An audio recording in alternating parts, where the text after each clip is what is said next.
Start करें sir? बिल्कुल जी बिल्कुल, शुभस्य शीघ्रम। जो काम करना है उसे सही समय पे करना चाहिए और देखिए 11 बज गए हैं, so we must start. जी sir, thank you.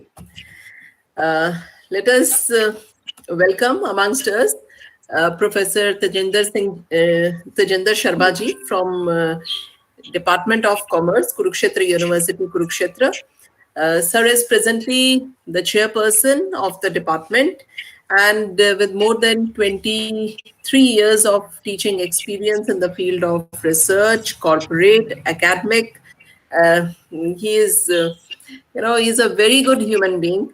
Above all, whatever he has achieved in his all fields of education and corporate and research, he is particularly interested and specializes with the field of marketing and has completed his doctoral research on the value delivery system, a study of selected industries from Kurukshetra universities, and has the publication of more than 50 in the reputed journals of national and international, and has also completed one UGC sponsored major research project on potential and consumer behavior of subsistence marketplaces, a study in Haryana.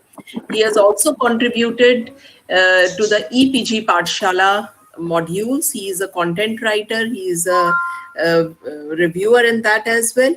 He is the managing editor of the Journal of the Business Wisdom and is in the editorial and referee boards of several international journals, and has organized various international and the national conferences in India as well as abroad, and has been invited thrice by the University of Illinois at Urbana campaign as the domain expert in subsistence marketplaces, and has been the academic coordinator of the several delegations of overseas students. He's the conference chair of the prestigious first immersion conference being organized by Subsistence Marketplace Initiative, University of Illinois at Urbana, and has been the track chair of annual conference of Association of Collegiate Marketing Educators of USA, and is also the member of the University Court, Academic Council, and Chancellor Nominee Selection Committees, DRS Committees, Board of Studies of several reputed universities. He is a prolific speaker and has been invited in the several reputed conferences, seminar, workshop, and invited lectures in the several colleges, universities, as well as HRDCs in the country. Besides being an academician of repute, Professor Sharma held several academic administrative positions in the university and has been the program officer NSS in Kurukshetra University, and has provided the social leadership to over 19,000 NSS cadets and volunteers. It was during his tenure that the university NSS volunteers led the contingent in the prestigious Republic Day parade, and over 30,000 trees were planted by these NSS volunteers, and over 20,000 units of bloods were collected. Such a great social cause, sir, you have fulfilled. And he is also the nodal officer of NIRF in 2017 and has made the tireless efforts to get the KU ranked among the top 100 institutions of the higher education in the country, and has been the member of the core team which has spearheaded the university to the NAC A+ grade. He has been the director of public relations and has spearheaded the digital campaign of the university as a nodal officer of the CM's window, that is the social media, and is committed to the transparency and efficiency of the system. His qualities of single-minded commitment to the task in hand help him excel in his endeavor. He has also been the director of the Youth Cultural Affairs of the university, and recently, under his leadership, the university has won overall trophies in 2 events and look forward to many more achievements for the institutions in the days to come.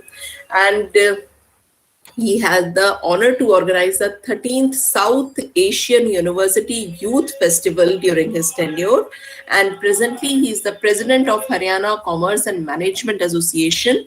He is basically a founder member and the president, I would rather say. His leadership qualities give the inspiration to the youth and is looked upon as a respectable teacher, accomplished academician, able administrator, and a very good human being.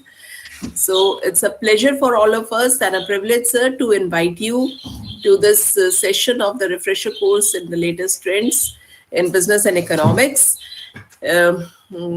Though he usually he has lot of elaborative areas where he usually take the sessions for, but today he is amongst us on two very special topic which are related to the pandemic, and another is the Atmanirbhar Bharat, because this is one thing which these things will definitely help. The insights that he will be sharing will be and will provide us a lot of ideas which we can discuss with our students, because we all are seeing that the economy is going down. And I think यहाँ पर जैसे हम कहते हैं कि कुछ intellectuals का मंथन होता है, तो आज सर हमें चिंतन और मंथन दोनों करवाएंगे.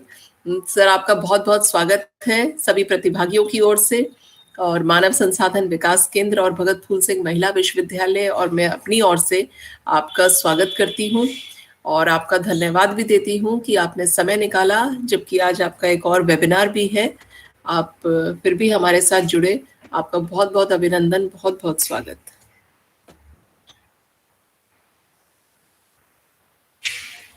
सर अनम्यूट कर लीजिए, unmute ji. Very good morning, Dr. Shifali Madam, participants of HRDC. I am extremely thankful to you for giving me an invitation, because when you speak in the HRDC, that is where you really work hard and you have to come up with something that is that generates the thoughts. And I am extremely thankful to you that you have invited me, because in every invitation, in addition to say, I don't say I lecture, in addition to say interacting with our colleagues, it also gives the thought for ourselves, because otherwise in routine sometimes what happens is we get into the admin and all this stuff so much that the academic part sometimes that goes to the background. But thanks for making me revisit these things once again, madam. So I would thank that you have invited me for a interaction with the wonderful say people from the field of commerce and management. And I have been told that it's a wonderful group. They are very interactive, and I mean they have got lots of ideas. So, dear young colleagues, I take this opportunity not to just speak, but to initiate some thoughts, initiate a discussion, and initiate some ideas. Because we are the academicians, we have to really analyze everything objectively.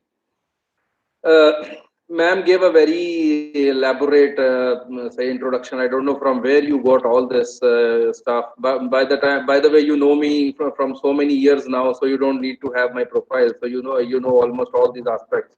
But I did not do anything very special. These were only the routine activities. When you are a teacher, if you are true to your work, then you see all these things keep on happening, and only thing is we need to be true to what we are doing. So in any way, I mean, I'm extremely thankful to you for such a say long introduction. But you see, I would like to be introduced just as a teacher. That would be, I think, so. That should be sufficient, particularly when we are interacting with our teacher colleagues. So. Going back to say the issue on which I was told to say initiate some discussion. We have had a I'll start my presentation. Give me a minute.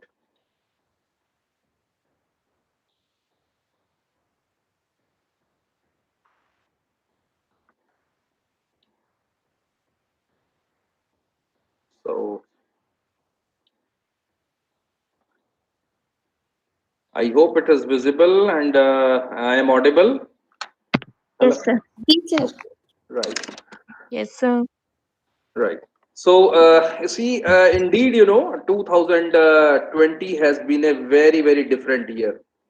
I would not comment on whether it is good or bad, but definitely it's a very different year. which has shaken almost every aspect of our life.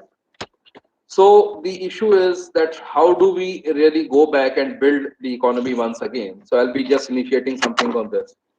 Most of us are on Facebook nowadays, so Facebook keeps on giving us the memories of last year. And if we look at 2019, I think 2019 has been one of the most remarkable years in our lives, because during this time we get the memories, so sweet memories of so wonderful things that we have been doing in 2019. We went to places, we visited so many areas, we met friends, we hanged out, we really celebrated the life.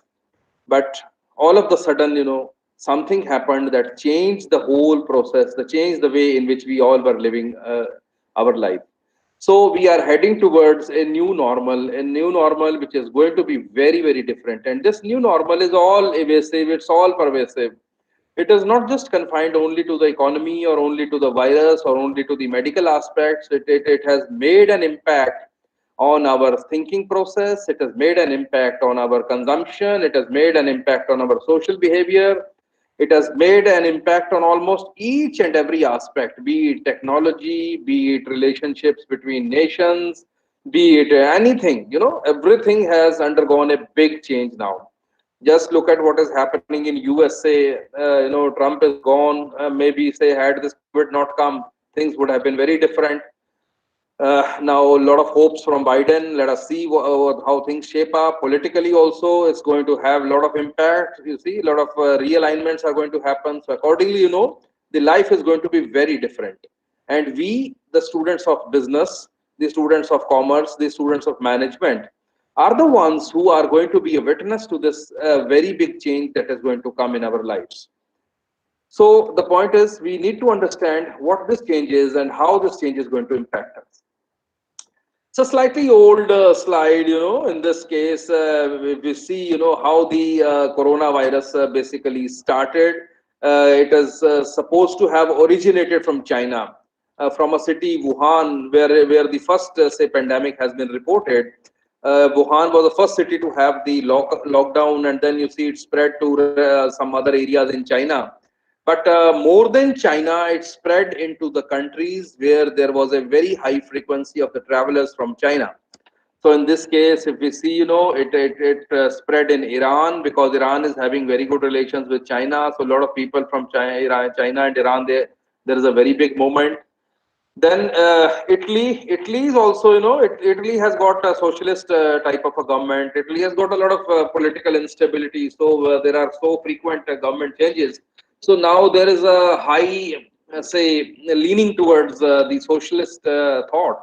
So Italy has also got a lot of connections with China, and the result was that because of the movement of people, the virus spread to Italy, and from Italy to rest of the Europe.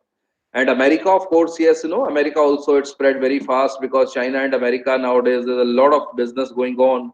So there are a lot of travelers, and for months together, you see the movement did not stop until this became a global pandemic. What could have been a local pandemic became a global pandemic. So as the virus spread, we are going to see the shifts in the geopolitical scenario as well. The friends of yesteryears are not going to be the friends again. Maybe, there are going to be realignments of friendship between nations. Just look at a small conflict between Azerbaijan and Armenia. It has got a potential to convert itself into world war. Anything that happens in one part of the world has got its ramifications on, other parts as well. So you see the virus, where all it went, it not only just created the health issues, it also created a shift. And this shift is increasing, and this shift is becoming more and more manifested in the days to come. Now you see, this shift has definitely caused a lot of hardships for all of us, has caused a lot of problems for all of us. But we all know, particularly the students of marketing, we know that whenever there are problems, there will be solutions. When there will be solutions, there will be value addition. Whenever there will be value addition, there will be business. And whenever there will be business, there will be growth, there will be progress. So you see, despite all these issues that have come at the geopolitical scenario, we find our say borders getting some tension. Sometimes, say our lovely neighbors, they make some mischiefs on the borders. That causes a lot of impact on our economy, on our politics, on almost everything. But within this, there are also possibilities of newer opportunities as well. And this is a time probably, maybe, I mean, you see, coincidental, but it's good that at least the government has thought of, say, introducing the concept, reintroducing the concept of Atmanirbhar Bharat, building Atmanirbhar Bharat, the road ahead. So the structure of today's discussion is going to be, first of all, we are going to discuss primarily on the road to economic recovery. Then we are going to discuss COVID and India, then sectoral impact, then 5 parts of Atmanirbhar Bharat, and then developing ecosystems for economic development and the road ahead. See, now I would draw your attention to this say graph which was released by WTO in April 2020, right? Uh, in this graph, if you see, this basically plots the world merchandise trade in volume terms. WTO came into being in 1995, and you see from 2000 when WTO actually became proactive, we find there was a steady increase in the world merchandise trade. Slowly, world merchandise trade was increasing. But all of the sudden in 2008, what we found is there was a subprime crisis in USA. All of us know that there was subprime crisis in USA. And subprime crisis happened because the banks, they gave the loan to the people without adequate collateral security. And when there were loan defaults, the banks started losing money. When banks started losing money, there were a few of them banks went bankrupt. And because of their going bankrupt, a lot of say downfall happened into the Indian financial sector. Not only, sorry, Indian financial sector, in the global financial sector. And because of this, there was a complete, say, slowdown of the economy. And this degrowth, we were growing very beautifully, but this degrowth happened, and this degrowth continued for almost an year. And it took more than an year, and finally, the economic recovery began. So economic recovery slowly happened sometimes in 2011. Okay, 2011, fine. After the subprime crisis, banks became a little bit conscious. After that, slowly, the growth happened. And what we found was that, you see, again, the recovery started. World merchandise trade started growing. Although the pace of growth was less. See, if this would not have happened, then probably we would have been growing at this pace. But now you see the pace of growth was less. Now the say slope of this particular curve that slowed down. But still it was adequate enough to drive the world, and we found lots and lots of changes, lots and lots of benefits of globalization. Sorry. If we look at our lives of last few years, indeed, our lives have become better. If we were driving smaller cars, today we are driving bigger cars. If we were having, say, non-smartphones, today we have got smartphones which cost in 6 figures. We are dining out once a week, more or even more. We are wearing branded clothes. In general, the life of everybody, be at any segment of the society, had improved. And the globalization and the economic prosperity in general was a possible reason of this improvement. But you see, this continued for a few years. Then all of a sudden, we had the year 2019, and 2019 we had the pandemic. And just look at the pandemic. Again, this growth is going down, and we really do not know in which direction it will go. Now you see, if it is an optimistic scenario that by the beginning of next year we have the vaccine, and that vaccine is able to reach out to the people, and when it reaches out to the people, people are able to say live a normal life, then maybe we may find things getting better by 2022. but still we will be almost a decade away from what we would have been in this scenario. But suppose that this does not happen and we have a pessimistic scenario, then in that case, if this does not happen, we would be behind the say economic progress by almost a decade. Our world merchandise trade would be at a position where it was in 2012. So indeed, we are heading towards a big difference in our economic prosperity, and this prosperity is not for betterment. This prosperity is going to create issues for all of us. The global economic impact, which has been reported by, Robobank Macro Bond, which is a part of Bloomberg. In this case, the global impact is definitely very big. Had there been no coronavirus, probably the world would have been, globally, we would have been, say, growing at a rate of 3%. But, baseline scenario with coronavirus, we are growing at a rate of only 1.5%. And suppose the virus becomes more deadlier, we are having multiple phases. We are already heading towards second lockdown in Europe. You see, Delhi is showing a lot of increase in the cases. When Delhi has increase in the cases, Haryana is at risk, and the coming festival season, the coming wedding season, all these things, they are going to be the risk factors. And if risk factors happens, then globally, we may slip down to the below a single digit, or maybe even degrowth that may happen. For India, we were growing comfortably in the range of 5%. But if this economic growth, if the degrowth continues at this trend, we really do not know where we may go.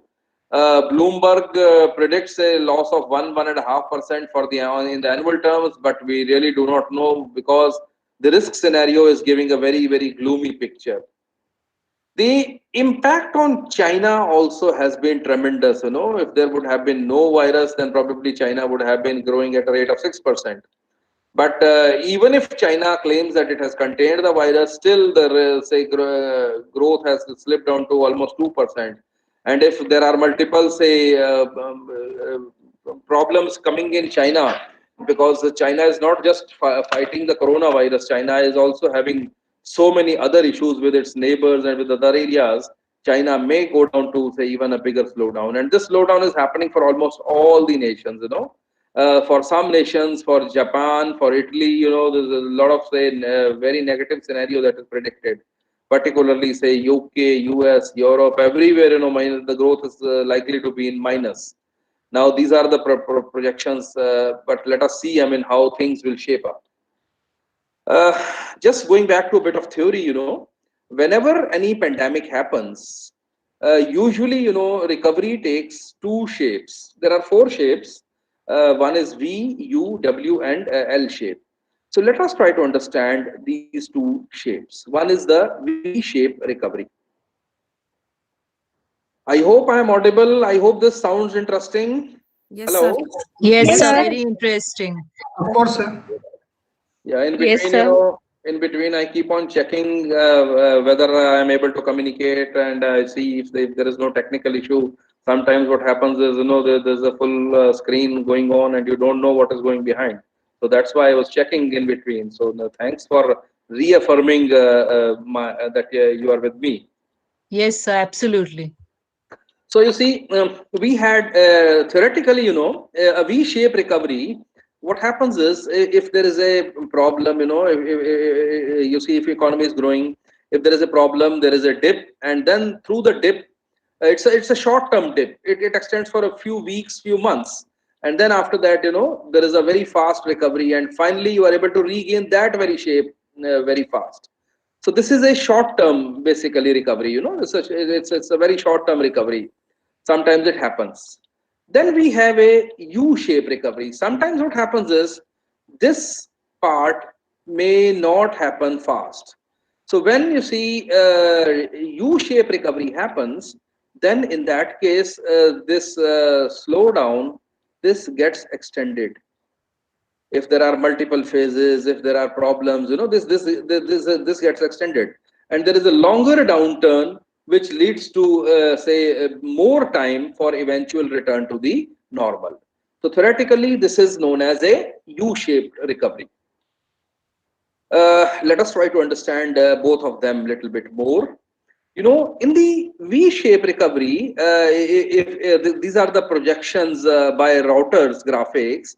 So in the V-shaped recovery, what happens is, the quarter-on-quarter basis, the degrowth is happening, but then, the growth is very quick, and then you see we are able to regain that. 2001 recession is a typical example of V-shaped recovery. All of us know that computerization led to digitalization of the records, and computers were invented in 1950s. So initially, these computers, they were programmed for 2 digits of the year. Whenever they were writing the programs for the dates, they were taking only 2 digits for the year. Things were going on fine for almost 40-50 years, but all of a sudden, programmers realized that what is going to happen on 1st of January 2000, that is when the millennium sets in, the whole programming is going to be topsy-turvy, because if there is a fixed deposit which has been made on, say, 31st of December, so on 1st of January, the period is going to be minus, say, 99 years. So the whole programming was likely to change, and because of this, there was a sudden, need for Y2K programming. Now that led to uncertainty, and secondly, there was a very big technological bubble in 1990s. We all know that internet became, freely available for use of common man in 1995. It was commercialized in 1995. So when internet was commercialized, at that time, there was a sudden boom in the dot-com industry. All of the sudden, young boys and girls studying in different schools and colleges, they started making their own dot-com, companies. A lot of entrepreneurship happened in this dot-com. But the speed at which these dot-com companies were made, they also went down, and many companies were closed also within that short period of time. It looked as if whole world is going to change because of the dot-coms, but the things were not based on sound business models, and that is why there was a global recession in 1999 to 2000. But this sharp fall in first and second quarter was, followed by a strong growth in the second quarter, and the result was, you see, global GDP was back to normal. So this is a typical example of a V-shaped recovery. In case of U-shaped recovery, there is a possibility that there will be extended, say, lockdowns, there will be extended disruptions in the value chains, there will be extended disruptions in the production process. So maybe it takes a little more time.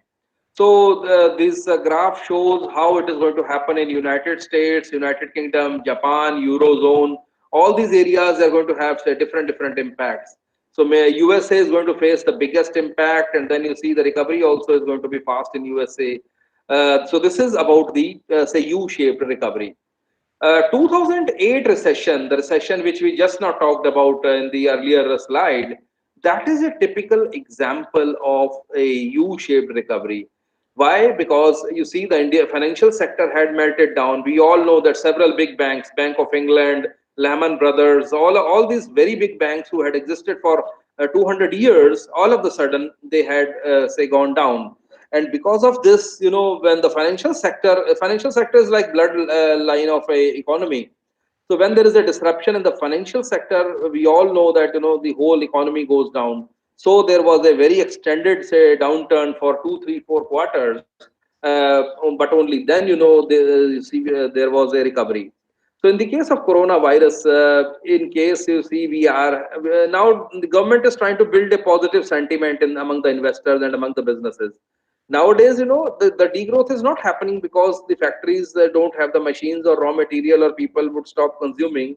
It's basically sentiment driven. So to boost the sentiment, to motivate the people to consume, probably, this U-shaped recovery, the government is trying to say achieve that economic growth by this. Now, in addition to the V and U, there are also two more likely scenarios. One is known as the W-shaped recovery. In the W-shaped recovery, what happens is that, first of all, if you are growing at a particular pace, then there is a brief upstick. Just see, I mean, you see, there is a downturn, but after this downturn, there is a increase. But after the increase, there is again a downturn. And then you see, because of this downturn, then it takes a little longer to say increase. We all know that we are going to see more multiple phases of coronavirus. So maybe, it can go down to W also. So W is when there is a second decline also, and then after the second decline only there is an ultimate recovery. But the say silver lining in a W-shaped recovery is that we are able to achieve this say same pace after some difficult times.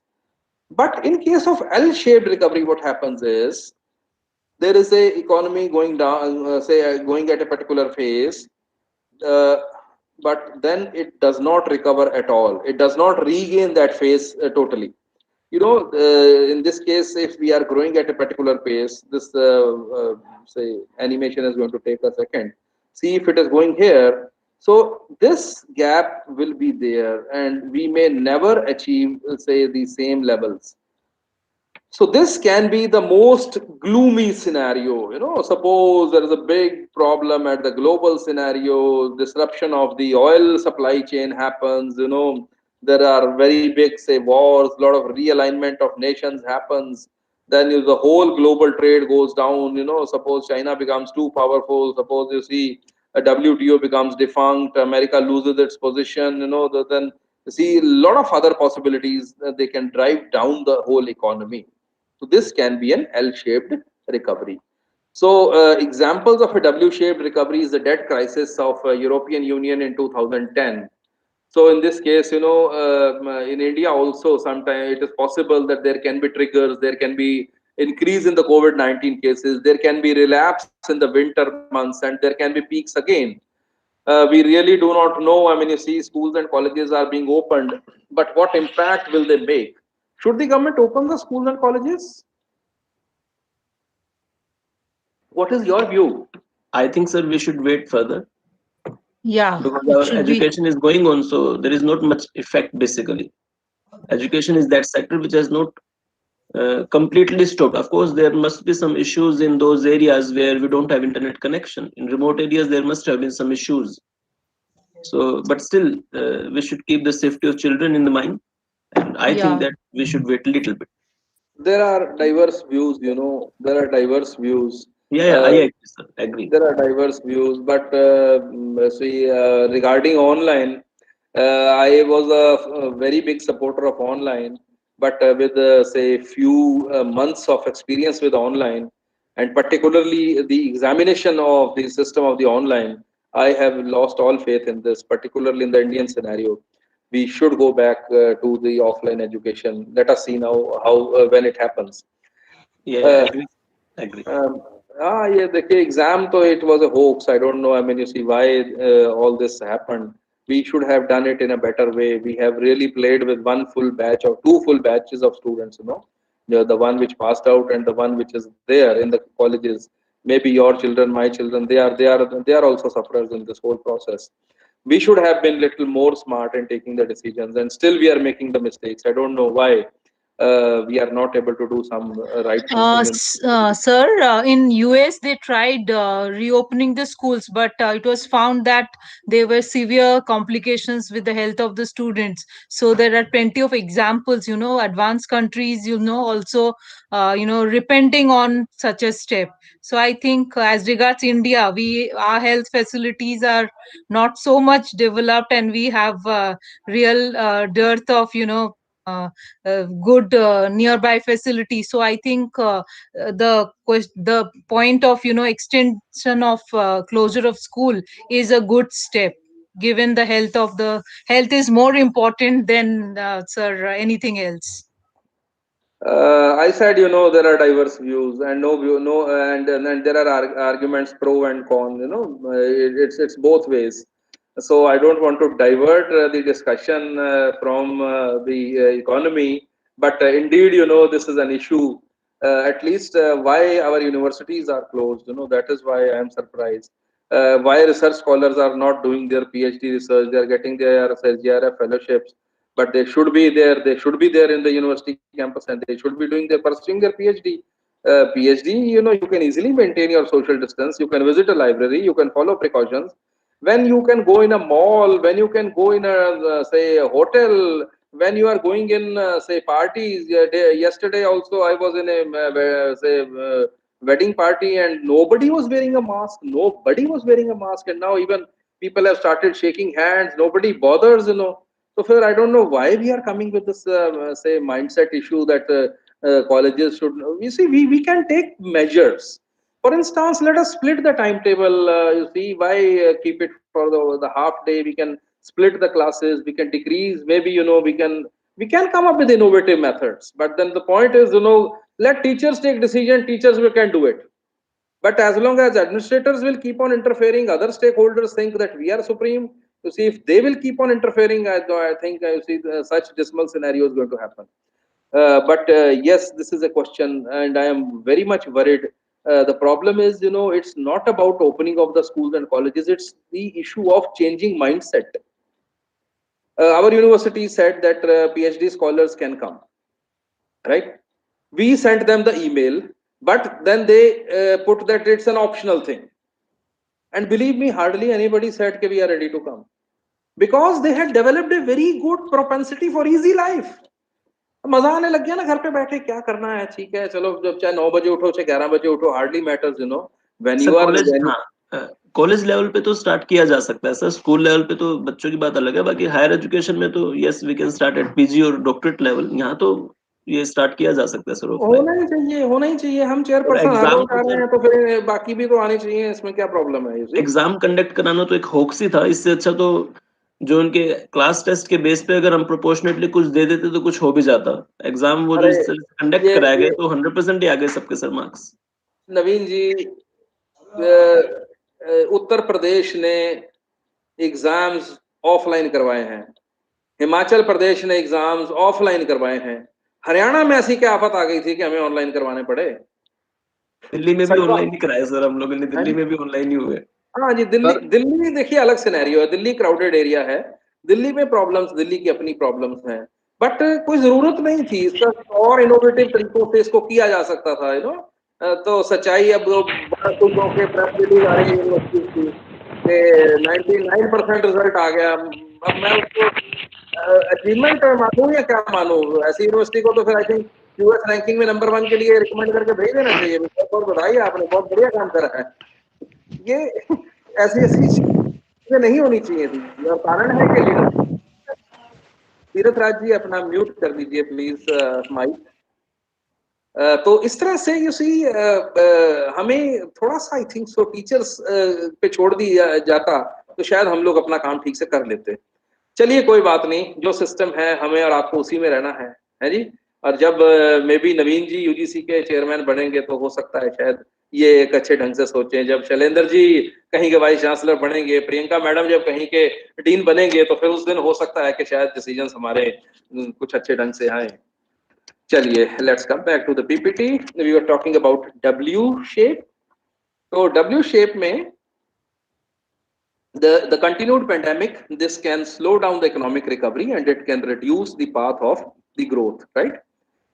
So maybe you see, अगर vaccine आ जाता है, भगवान करे जल्दी आ जाए, और Russia वाला vaccine पता नहीं कहाँ रह गया, सुना था बन गया है, बट उसके बाद कहीं आगे नहीं चला रशिया के बाहर। तो इंडिया में चल रही है उसकी trial, but we don't know वो क्या करेगा। तो भगवान करे जल्दी वैक्सीन आए। उसके बाद वैसे कोरोनिल भी कामयाब है, मेरे को पता चला, मैंने कुछ फ्रेंड से पूछा। बाकी इंडिया की इम्यूनिटी तो अलग चीज है, right? L-shaped recovery was the Japanese market crash of 1990s, you know. It is a very pessimistic recovery curve. In this case, you know, the growth fell and it did not recover for many quarters. Now you see, there can be now coronavirus can also lead to L-shaped recovery. Suppose there are non-economic issues. Non-economic issue means आजकल पता नहीं कैसे कैसे बातें चल रही हैं media में। जहां देखो झगड़े हो रहे हैं, जहां देखो लड़ रहे हैं लोग आपस में, देश हो चाहे समाज के ग्रुप हो, चाहे पॉलिटिशियंस हो, चाहे कोई हो, राइट? तो अब ये लड़ाई अगर मान लीजिए एक्चुअली हो गई और अगर कोई प्रॉब्लम आ गई वर्ल्ड ओवर, तो we really do not know what is going to happen. दूसरा क्या है कि जब सरकार को सबसे ज्यादा सपोर्ट की जरूरत थी कोरोना वायरस को मैनेज करने के लिए, ये हमारे देश की बात नहीं है, it is with every nation, you know, we find, you see, at that time there is a political maneuvering, it is happening in every part of the country. Lebon, अभी वो कहाँ, बेरूत में वो धमाका हुआ था, और उसके बाद देखिए वहां की सरकार ही गिरा दी उन्होंने उठा के, राइट। उसी तरह से आप देखिए पेरू में क्या हो रहा है, या वो ब्राजील में क्या हो रहा है, इसी तरह की प्रॉब्लम्स आ रही हैं। हर जगह जहाँ देखिए वो कौन सा पोलैंड मिन्स्क जो है जहाँ की कैपिटल, वहां पे क्या हो रहा है आजकल, right. So everywhere, you know, seeing the non-governmental issues, the government issues, and all these are also happening. Political things are happening. USA में leadership change हो गई है, अब leadership change होने से impact तो आएगा, you know, we really are going to see some impact there. So possibly, you know, we may have, say, L-shaped recovery which may drive down the whole world down. भगवान करे कि ऐसा ना हो, भगवान करे कि थोड़ी सी समझ आ जाए इन लोगों को, और आपस में झगड़ा कम करें, आपस में अपनी आपको साबित करने के लिए, अपनी सत्ता को चलाने के लिए ये प्रॉब्लम्स कम हो, तो शायद हम एल शेप से बच जाएं।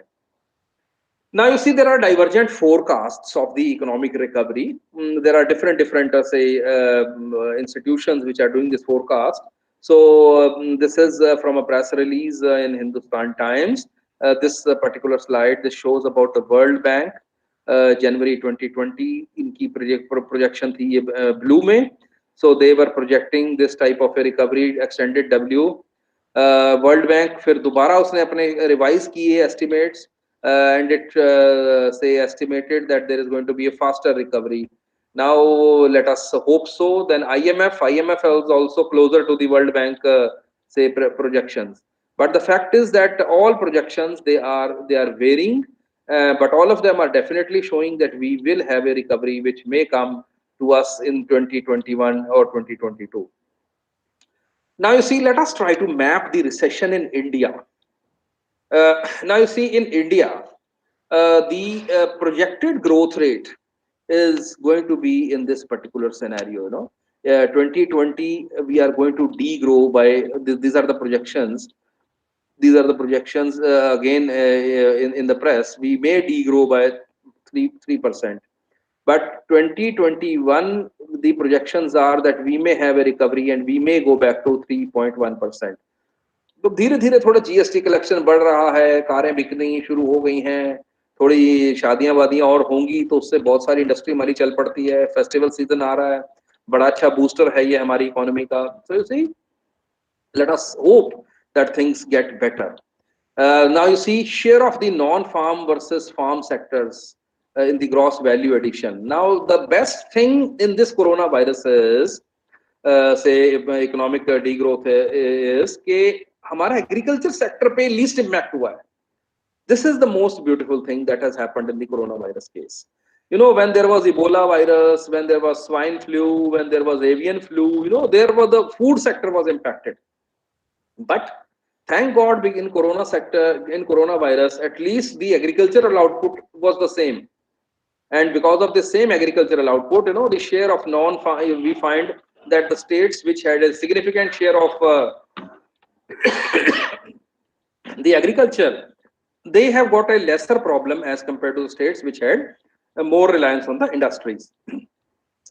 Now this is the employment elasticity output.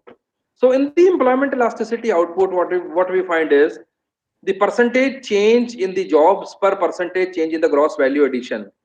This was for 2018-19. In this case, you know, the construction sector, now this has come to a halt. So because of this, you see, construction sector is a big loser. Then hotels, transport, slowly, you know, there are early signs of recovery. Manufacturing also, the elasticity is less. So things are getting better. Sorry. So we have the, say, economic cycles over last 4 decades.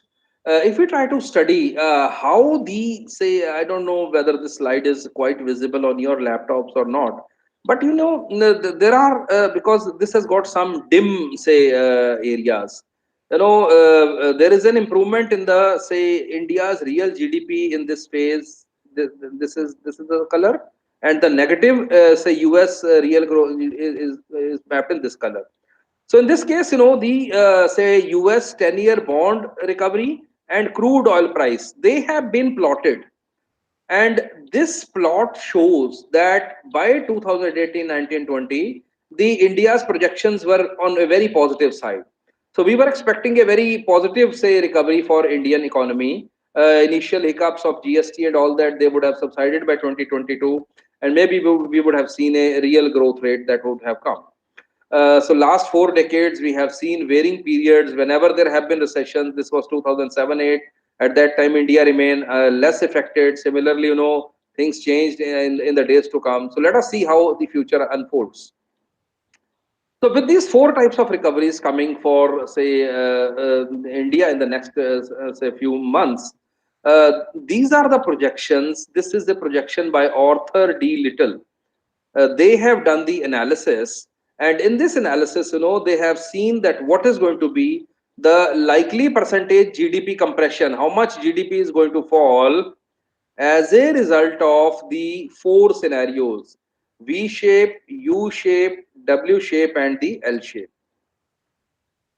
So if we have, say, January, in this case, they say that if there is a V-shaped recovery, then maybe by April we would witness the lowest GDP, but the recovery would be fast. And because of the fast recovery, maybe by June, say 20, September 20, they had projected that things will come back. But the fact is that V has not happened. We still we are far away from this. You maybe seems to be getting more realistic, because by March 21 the figures will come and they are going to tell us what has been the impact. So W is again, you see, possibility, but if we are able to have positive news, because in India, the recovery rate is very good, Indian immunity is very good, thank God कि हम गोलगप्पे खाते हैं. अभी एक study आई थी कि it is the say pollution and the say affected water that is behind building the say immunity of India. I don't know how far that is true. वैसे मैं तो देखो इसमें believe नहीं करता.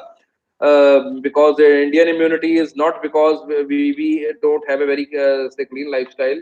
It is because we all also consume very diverse foods, which probably other people do not consume. So this could be the reason. So let us hope so to see that things change. But the fact is that we all are definitely going to see turbulence coming in the days. So you see, in the V-shaped, the say if we are able to achieve the growth in the financial year 2022 up to 4.1%, I think so we will have a V scenario.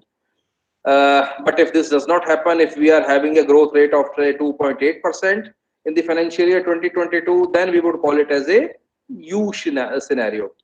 But suppose the degrowth happens to minus 10.8%, and next year is also as gloomy as this year was, below 1% growth, if that happens, then we will call it as a W scenario.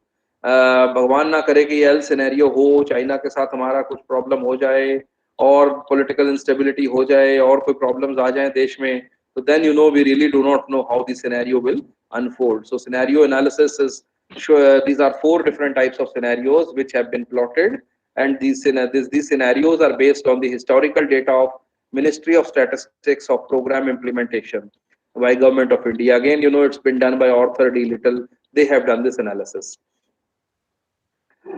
So scenario analysis, now let's do that how these 3 scenarios are going to happen.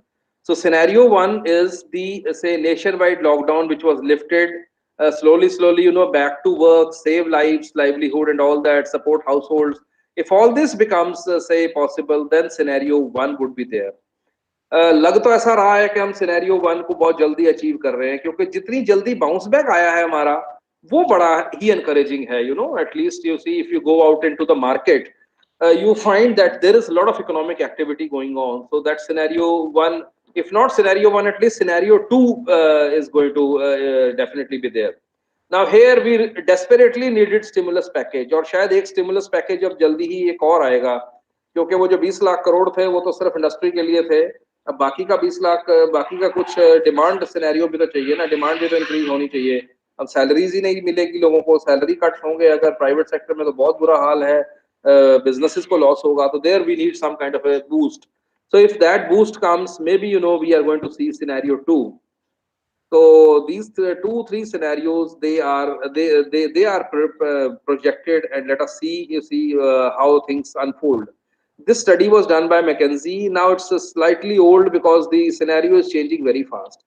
देखिए, इसके बारे में, corona virus के बारे में एक बड़ी interesting चीज है कि इसमें हर एक चीज फेल हो रही है, कोई भी चीज सटीकता से नहीं कही जा पा रही है, और वो खाली इंडिया की नहीं, वो हर देश के साथ ऐसा हो रहा है, because it's a highly fluid and it's a highly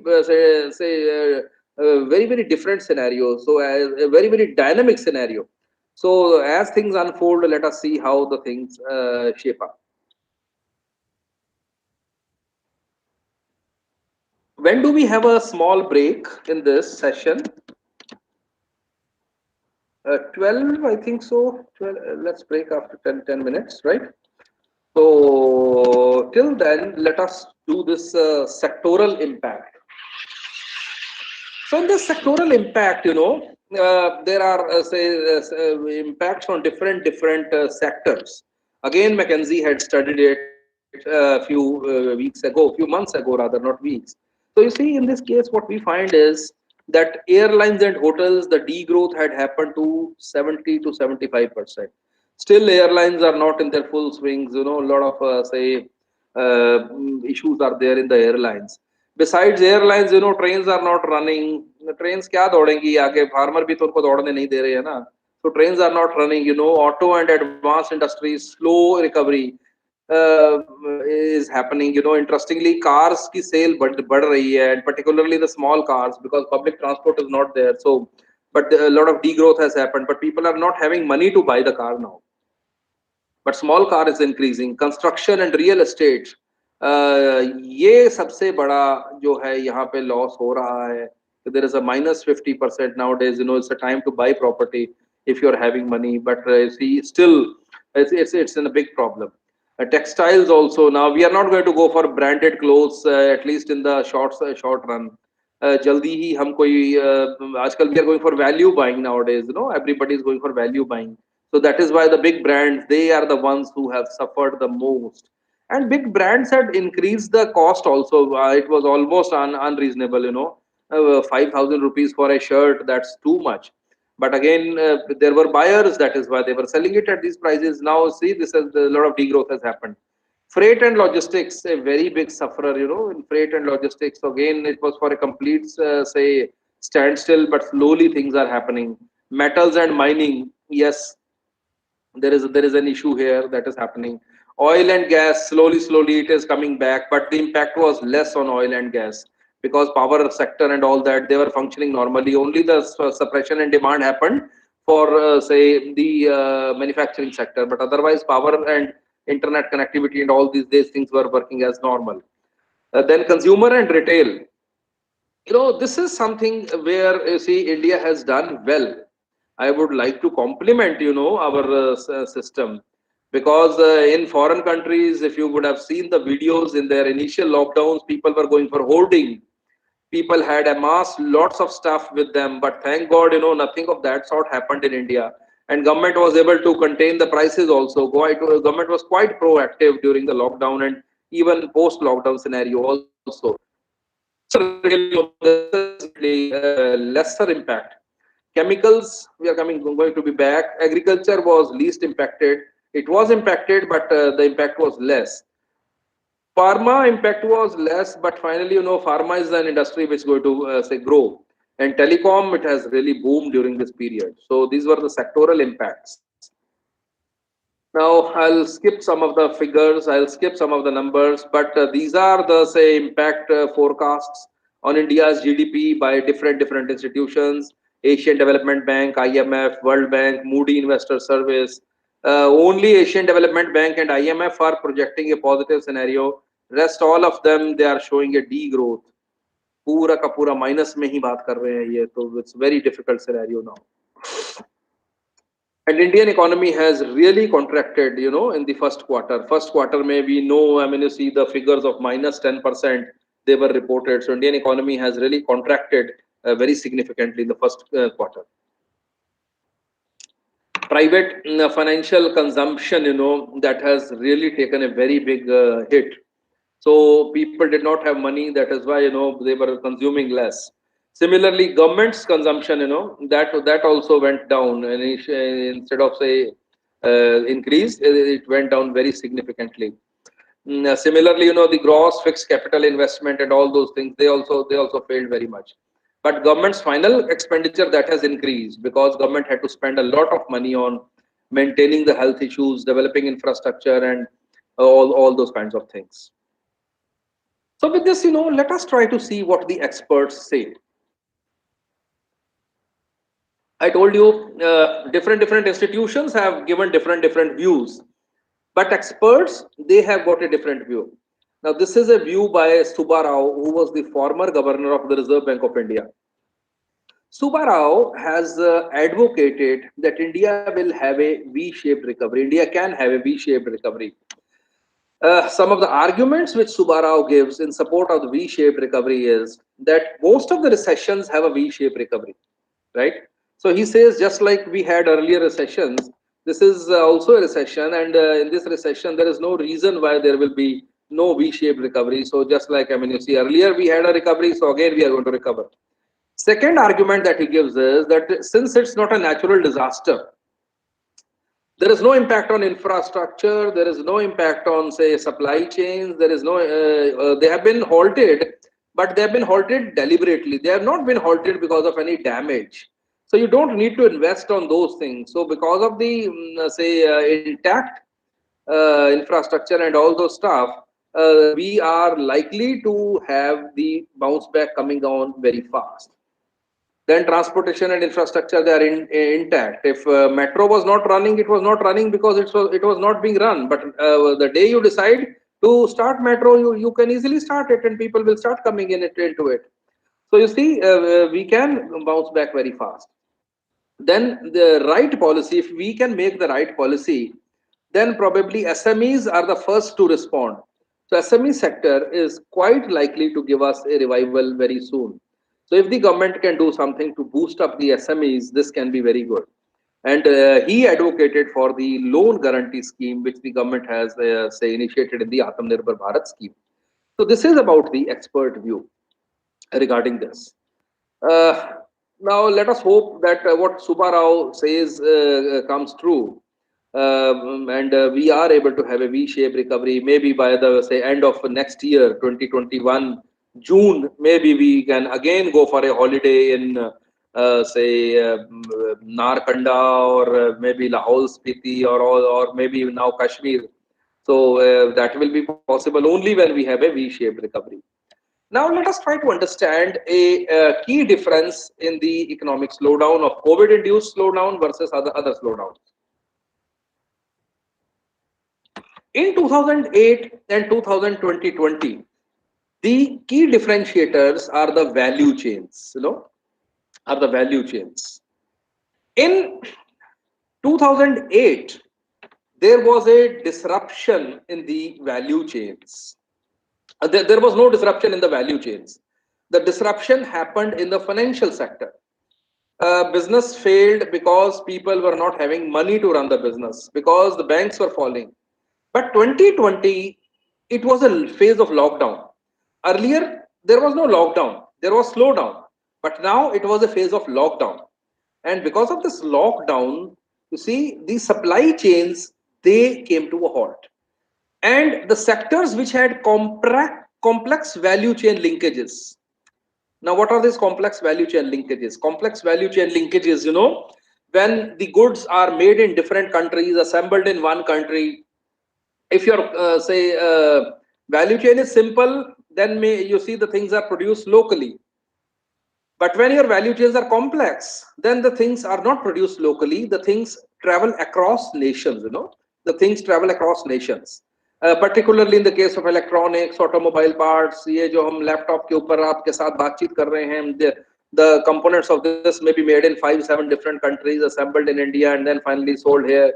So when the value chains are complex, things are imported from different countries, there the impact is maximum. But if the value chain is simple, particularly for food items and all this stuff, maybe local, say, industry made stuff. That is why probably government is talking about vocal for local. So there the impact is the least. And trade in value added database, where there is a high context of say foreign value added products, there the slowdown is more, whereas if there is a lesser foreign input, the slowdown is less. So in India, there are three main drivers of the slowdown, and those three drivers of the slowdown are: firstly, the fall in the private consumption, then fall in the investment and external trade. These have been impacted. अच्छा, एक बात बताइए, जब ये Covid आया है, जब से आपके, क्योंकि हम सब देखिए मैं भी आप ही का साथ हूँ इस बारे में, तो जब से कोविड आया है, हम ऐसी कौन सी चीजें हैं जो हमने कम कंज्यूम करनी शुरू कर दी हैं और कौन सी चीजें हैं जो हमने ज्यादा कंज्यूम करनी शुरू कर दी हैं? Can we have a 2 minutes say discussion on this?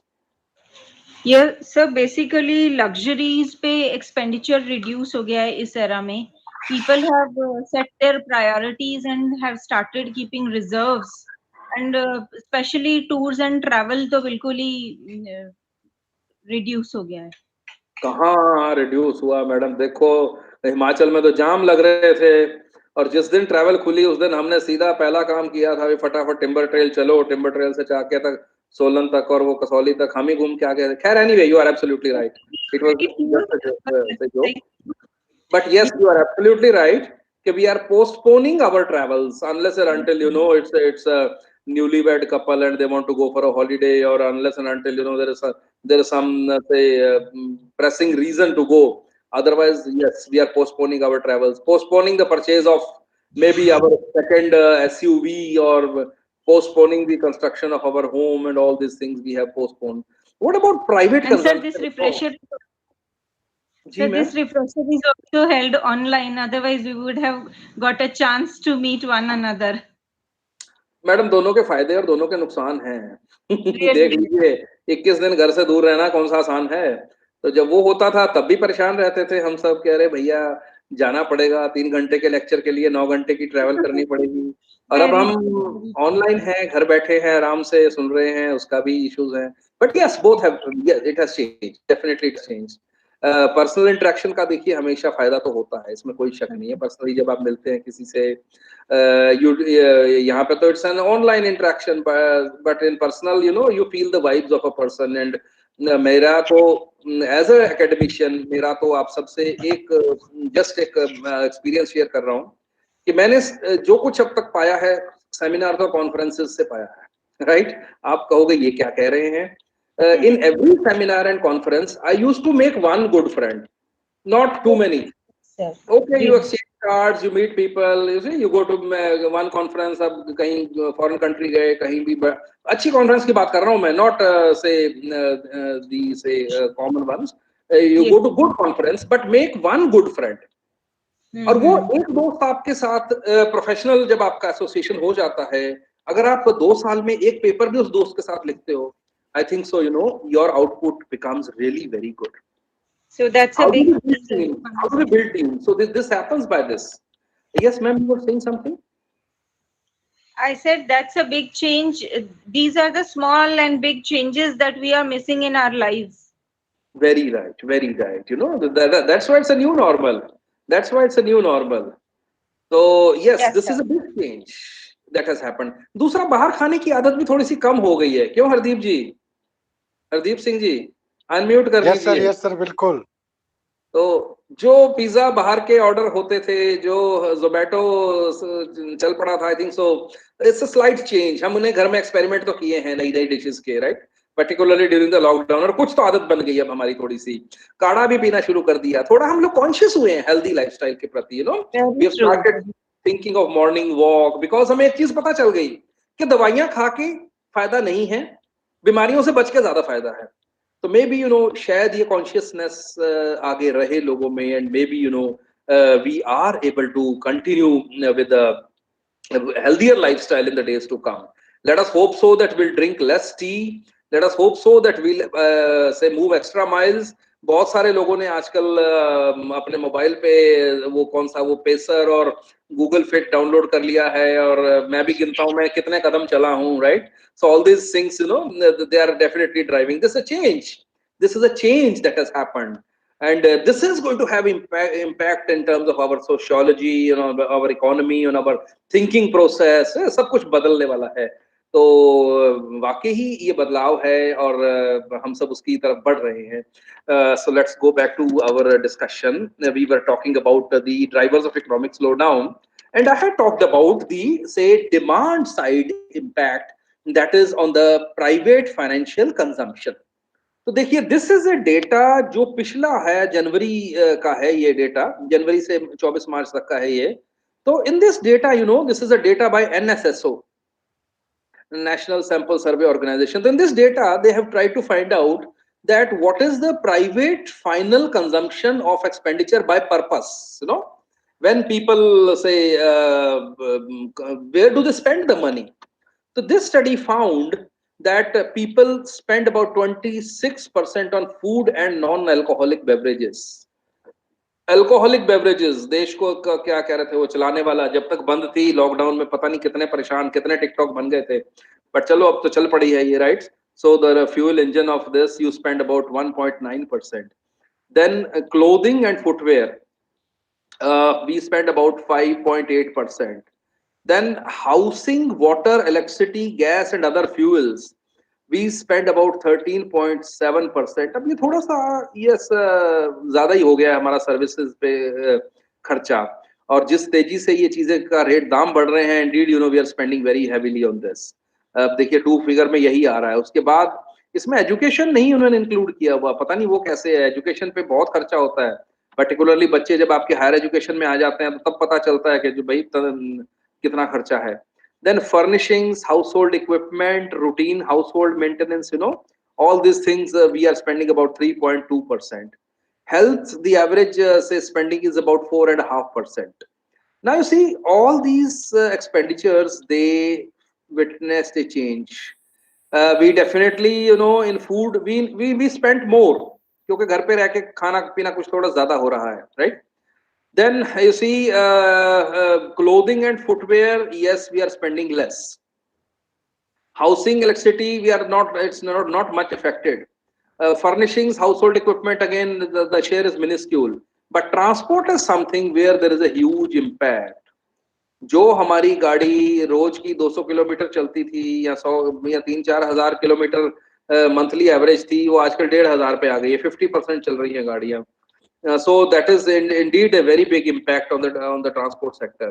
तो जब हम चलेंगे नहीं तो गाड़ियां का खर्चा ही नहीं होगा, पेट्रोल कम खर्चा होगा, सर्विस लेट करवाएंगे हम, पेट्रोल टैक्स नहीं देंगे, ऑल दिस, किसी ढाबे पे नहीं रुकेंगे, कोई एक्सीडेंट्स नहीं होंगे, कोई रिपेयर वालों को कोई काम नहीं मिलेगा, कोई हॉस्पिटल्स को काम नहीं मिलेगा. तो slow down in transport has got a multiple impact, right? Communication, yes, we are communicating more now. Data, particularly data driven communication, is very high. Recreation, it's gone a very big change now. Almost everybody has subscribed Netflix or Amazon Prime videos or YouTube paid subscriptions and all that. We all have become online nowadays. The Bollywood industry is may move from multiplex onto, say, maybe web driven web series and all those things. So definitely there is a very big change in the recreation industry that has happened. तो ये multiplex में खर्चा ज्यादा होता था, इसमें तो कुछ भी खर्चा नहीं है. बच्चे कॉन्ट्री करके 800 रुपए का नेटफ्लिक्स का कनेक्शन लेते हैं, 4 बच्चे अपने अलग अलग मोबाइल्स पे लगा के 200 रुपए में देखते हैं उसको, और स्मार्ट टीवी पे प्रोजेक्ट करके आराम से सारा घर उसको देखता है. तो दैट वे जो मूवी देखने के लिए 3,000 रुपए लग जाते थे, nowadays we are spending very less now. So when we spend less, we contribute less to the economy. Then you see education. Yes, you see the expenditure on education has increased. कितनी विडंबना की बात है कि आपकी और मेरी university में तो अभी तक एडमिशन नहीं किए हमने. है जी? डीयू की लिस्ट आ गई क्या? नहीं आई? आपने और हमने तो सर एडमिशन क्लोज होने वाले हैं. अच्छा जी, बस फिर अभी हो रहे हैं ना दिसंबर में. जो काम जुलाई में होना चाहिए था, जून में होना चाहिए था, वो नवंबर में हो रहा है ना. पर प्राइवेट यूनिवर्सिटीज ने सब ने जो है टाइमली कर लिए थे, क्योंकि उन्होंने एग्जाम भी ले लिए थे, वो ऑनलाइन एग्जाम लेने थे, गूगल फॉर्म से एग्जाम ले लिए उन्होंने और फटाफट सबके एडमिशन उन्होंने कर लिए। तो एजुकेशन में जो खर्च, जिस बच्चे का एडमिशन होना था 5,000 रुपए फीस में, उस बच्चे का एडमिशन 50,000 रुपए फीस में हो रहा है। तो इसलिए से वेरी बिग से चेंज दैट हैज हैपेंड। और बहुत सारे जो लोग अफोर्ड कर सकते थे उन्होंने बॉदर नहीं किया, उन्होंने कहा ठीक है, साल बर्बाद नहीं होना चाहिए बच्चे का, इसका एडमिशन करवाओ, राइट। तो बड़ा बिग चेंज आने वाला है। So restaurants and hotels again bouncing back very fast, बहुत जल्दी वापस आ रहे हैं ये। तो मिसलेनियस गुड्स एंड सर्विसेज 17.2%, ये बाकी का बचा। तो अब देखिए इसमें सबसे ज्यादा इम्पैक्ट हमारा 17.5 प्लस 1 18.5 प्लस ये मिसलेनियस 17.5, लगभग लगा लीजिए 1/3 ऑफ आवर से demand is going to be impacted. We are going to consume less by almost 1/3, right? So there is a abrupt stopping of the urban activity. Now people don't have money, कहाँ से खर्चा कहाँ से करेंगे जब पैसे ही नहीं है जेब में तो। So this is a big driver. Now the government has to concentrate कि how we can boost this. देखिए बड़ी इंटरेस्टिंग चीज एक आपसे शेयर करूंगा, एक स्टडी थी मेरे एक फ्रेंड ने बताई थी कि in India you know there are certain things which are inbuilt into our culture which boost the economy, right? वो एक ऐसा इंजेक्शन लगा देते हैं कि हमारी इकोनॉमी कभी भी एक लिमिट से ज्यादा नीचे डाउन नहीं जाती, और अगर ग्रो करनी हो तो एक लिमिट से ज्यादा ग्रो भी नहीं करती, right. We have a slightly steady rate. And what is that particular component? वो है हमारे त्योहार, यस, फेस्टिवल्स, वो है हमारी शादियां। एक त्योहार, अभी दिवाली आने वाली है, राइट। दिवाली में एवरेज खर्चा, Diwali is a series of से फेस्टिवल्स। देखिए इंटरेस्टिंगली क्या होता है कि जब सूर्य उत्तरायण होता है तो फेस्टिवल्स कम होते हैं, जब दक्षिणायन है तो सारे फेस्टिवल्स अभी हैं, अभी। और ये सभी धर्मों में है, it's not only in Hinduism, it's in all religions we find that you see this is happening. तो हम सब नाना करते करते भी त्योहारों पे अपनी इनकम का कुछ ना कुछ खर्चा कर लेते हैं। अभी राखी आती है, भैया दूज आता है, अब ये जो त्योहार भावना से थे, भी एक मौली बांध के होता था इजहार, वो आजकल 20,000 में पड़ता है जाके, क्योंकि आजकल तो भाई को भी दिखाना है कि yes you see I am affluent and I am giving you this, और सिस्टर की भी एक्सपेक्टेशन है कि मुझे ये चाहिए। अब आजकल आईफोन तक गिफ्ट हो रहे हैं, राइट, चांदी की राखियां बन रही हैं। So every festival has become a big business nowadays. कंजके करते थे हम, वो देख लीजिए आजकल कितना बड़ा हो गया है आजकल। तो that way it's a good thing, it's a good thing, right. Why? Because it contributes to the economy. तो शादी में देखिए it's a $30 billion industry. There was a study by McKinsey which had projected that in India the marriages are going to be corporatized now. Event management companies are going to come into it, and you see for an average say marriage, the expenditure can be anything. I am not just talking about the expenditure of the families of the boy and the girl. वो तो करते ही करते हैं, ठीक है, उनका तो खर्चा है, जो उनका बजट है, कोई सोना भी है, खाने पीने पे भी खर्चा, बट मैं वो सारा खर्चा इंक्लूड कर रहा हूं। जब आपको एक शादी का इनविटेशन आता है तो एक शगुन आप देते हो, शगुन के साथ साथ आप अपनी गाड़ी में पेट्रोल डलवाते हो, आप टोल टैक्स देते हो, उसके साथ साथ फिर जो है वो अपना क्या वो फेशियल वेशियल भी करवाते हो, कोई नई ड्रेस खरीदते हो। All these things contribute to the economy. जाते जाते फिर टोल टैक्स दूर जा रहे हो तो रास्ते में कोई बर्गर पिज्जा भी खाते हो, कहीं ब्रेक भी करते हो। तो that way you know if you count all this से contribution by everybody who comes into one event, that is huge and it's good. तभी सरकार कह रही है, पहले कह रही थी 50 लोगों के साथ शादी करो, अब कह रही है 200 के साथ कर लो, कोई बात नहीं, आओगे कुछ खर्चोगे तो किसी को रोजगार मिलेगा, राइट। और शादी ऐसी बढ़िया चीज है कि इससे हर एक को रोजगार मिलता है, चाहे आप अनपढ़ है तो भी रोजगार मिलता है, और चाहे पढ़े लिखे हैं उनको तो मिलता है, राइट। तो you see now you see these are the drivers of our economy. तो ये हमारी ग्रीन साइड है अब, कि possibly you know we are coming towards the festival season. तो नवंबर में कितना खर्चते हैं हम घर से निकल के, राइट। नवंबर के बाद आगे दिसंबर में आगे हमारा फिर सीजन आने वाला है, न्यू ईयर आ जाएगा आगे, राइट, वैलेंटाइन आ जाएगा। तो we have series of festivals now coming in the next few months. So maybe we Indians will go out, will spend money, and then maybe slowly, you know, the things are going to be rosy for the industry. तो शायद ये tour and travel और ये सब चीजें फिर वापस बहुत जल्दी आ जाएं, right. So with this, see the private final consumption may see ये जो 17.5% जो था, ये शादियां वादियां इसी में आती हैं. So maybe this component is going to find कि भी yes, there will be a positive side. So this way the demand side is impacted. Supply side impact in this case, the shutdown of the factories has happened, but यहाँ पे India को एक फायदा है. India को फायदा ये है कि हमारा ग्लोबल जो डिपेंडेंस है that is much less as compare to other nations like Malaysia, Vietnam, Thailand and all that, they have got very high dependence on imported component. But India, the imported component is less, about 25%, 27.5%. तो इसीलिए जो global disruption है उसका impact India पे कम आएगा. We are looking forward to a more positive supply side impact. तो अब एक करते हैं ब्रेक 5 मिनट का. कितने देर का ब्रेक करें? हेलो सर 5 से 10 minute fine. 10 minutes break, stretching break, right? Because Yes. online में we must have a small stretching break. Online तो सर्वाइकल करवा देगा, तो I'll just have a small stroll, just go around the office and then let us be back. अभी क्या बजा है? 12:14 हुए हैं.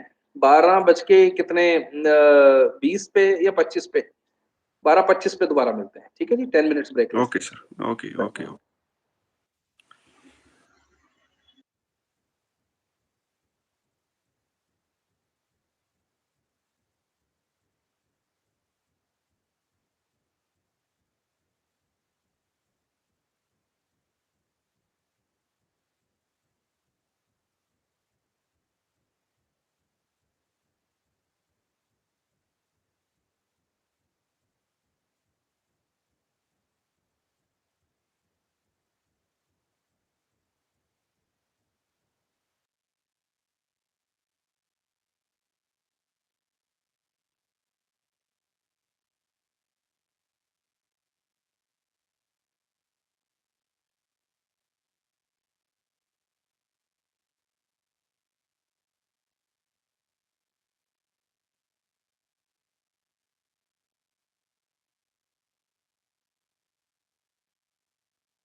Yes, sir.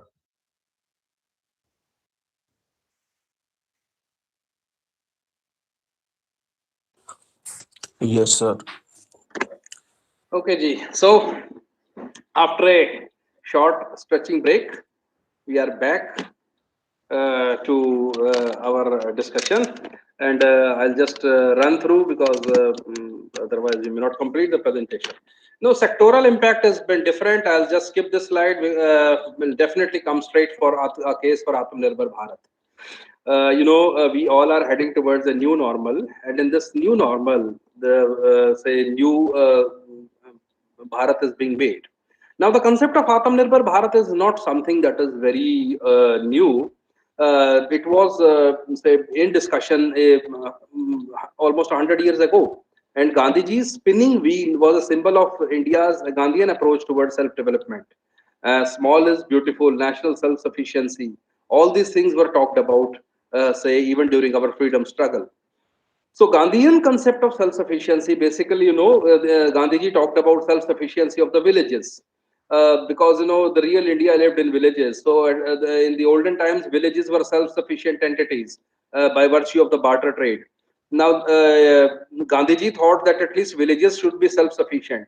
But in today's globalized world, villages cannot be self-sufficient. So if villages cannot be self-sufficient, can districts be self-sufficient? Maybe districts also cannot be self-sufficient because every district will not produce everything that is consumed.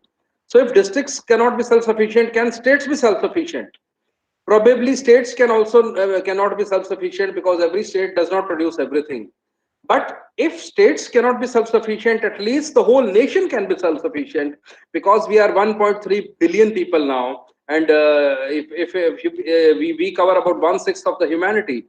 So why not 1/6 of the humanity become self-sufficient and have lesser dependence on the others?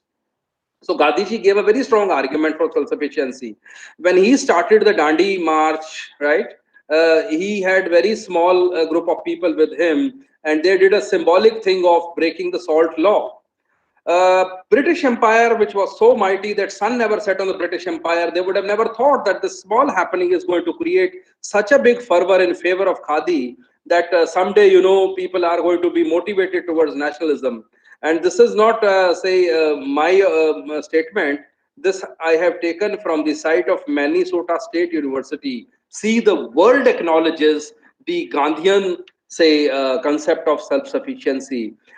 Now, similarly, a similar kind of an awakening has come by banning TikTok, by banning, say, small apps. Maybe China is too big to be impacted by this small action. But indeed, it raises a sentiment, it raises some sort of, say, realization in the population of India that we must be little more, say, inclined to buy the things which are produced locally. So Gandhian self-sufficiency, Gandhian concept, thought, which was in thought process, now you see in the present time, this has also been talked about again, and now there is an emerging case for Atmanirbhar Bharat. During pandemic, there are certain drivers why this thing is coming into picture, into discussion once again. The first driver is that in this pandemic scenario, all of the sudden, amongst all the stakeholders of the nation, the role of government has become really very, very central. And this is not so only in India, it's worldwide. Because any action to control the pandemic has not been done by anybody other than but the governments of the world. So government's role has become very crucial. Governments have become proactive. Governments have become powerful. Governments are controlling the situation, right? And they have taken the measures to overcome the pandemic and the final impacts. Then after that, there is emergence of newer world order. Now, this is also creating opportunities. Already, Japan has made a fund telling the Japanese companies to move out of China because China has to bear the brunt. Why? Because it was the origin. It was a place from where the first pandemic was reported. I am not accusing China of having manufactured the virus, but indeed, China mismanaged the whole scenario. They could have been much more truthful. So the result is, the nations, they want to come out of China. And there are other reasons also why nations really want to come out of China. And incidentally, COVID is just becoming a trigger. So industry is moving out of China, and there are possible prospects such as Cambodia, Vietnam, Thailand, India, Taiwan, all these nations, they are the possible, say, places where the industry may relocate itself. So that way, the emergence of newer world order is there. Similarly, the size and diversity of India also justify the self-sufficiency. We are 1.3 billion people. We are big enough to be self-sufficient. And also, there is going to be a likely inflow of the investment in the post-COVID regime. वैसे मुझे तो पता नहीं क्या लग रहा है, इस बारे में आगे बात करता हूँ when it comes to the policy decisions. But yes, definitely there will be some little economic impact, that change in the economic activity that is going to happen. Then robustness of policy and support from the state governments, that is going to be a deciding factor as far as the, say, case for Atmanirbhar Bharat is concerned. Incidentally, when it comes to India, all states and all governments, they should have one single-minded focus on, say, working for India. But unfortunately, we have stakeholders, and when one stakeholder takes one step, even if it is in the benefit of the nation, still there are people who are ready to drive it. So if this happens, then probably our policies will again not be very strong enough to say support the investment, as we have been doing in the earlier years. So this is going to be a crucial factor. But all these things at least have say come in discussion, and at least now we have started thinking for Atmanirbhar Bharat. We all know that there are 5 pillars of Atmanirbhar Bharat. We have already seen this graphic so many times, and these 5 pillars, they basically are, firstly, the economy, the infrastructure, the systems, the demography, and the demand. So in the economy, the aim is that we must have quantum jumps and not just incremental changes. हमारे जो rate of growth है 4% का हुआ करता था, और इसे मजाक उड़ाया जाता था इसका विश्व में. इसे हिंदू रेट ऑफ ग्रोथ कहते थे. If you read the old books of economics, they call it as a Hindu rate of growth. कितनी मतलब डी मीनिंग जो है हमारे बारे में कहा जाता था. Now we have to show to the world that Hindu rate of growth is not 4%. Hindu rate of growth can be 14% as well. So this is the aim that say the government is probably first of all set for itself. That means the economy must move. Second is about the infrastructure.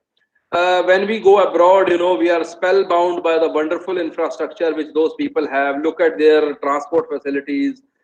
Look at their airports, look at their seaports, look at the type of, say, colonies which they have, look at the type of malls that they have. All these things, they give you a very good life. But unfortunately in India, we have got potholes, we have got all filth, we have got the animals moving on the roads, we have got stinking, say, garbage. Delhi का भाई ये पता तब चलता है जब कूड़े के ढेर आ जाते हैं और कूड़े के ढेरों से खुशबू आने लगती है, right? If we have to build the new India, then at least these things should not happen. Then systems have to be technology driven. If you have to say go to a government department and get something done, it takes so much of time. Now all this should happen at a click of a mouse. अब पुराने जमाने में गाड़ी लेके गाड़ी का number लेना ही अपने आप में एक इंडस्ट्री थी, और उसमें कई लोग उसके अंदर जुड़े हुए थे. बट आज की डेट में ऐसा क्यों नहीं होता कि सीधा सीधा आप लॉग इन करो और आप अपना नंबर ले लो खुद ही. Why still there is a dealer interface? It has to be direct government to citizen kind of a thing, just as it is in foreign countries. You buy a car, then you register the car, and then when you register the car, there will be a list of, say, options of the numbers which you want to take. You make the payment and the slip and the number plate will come to you. Now things have to change. We have to be technology driven.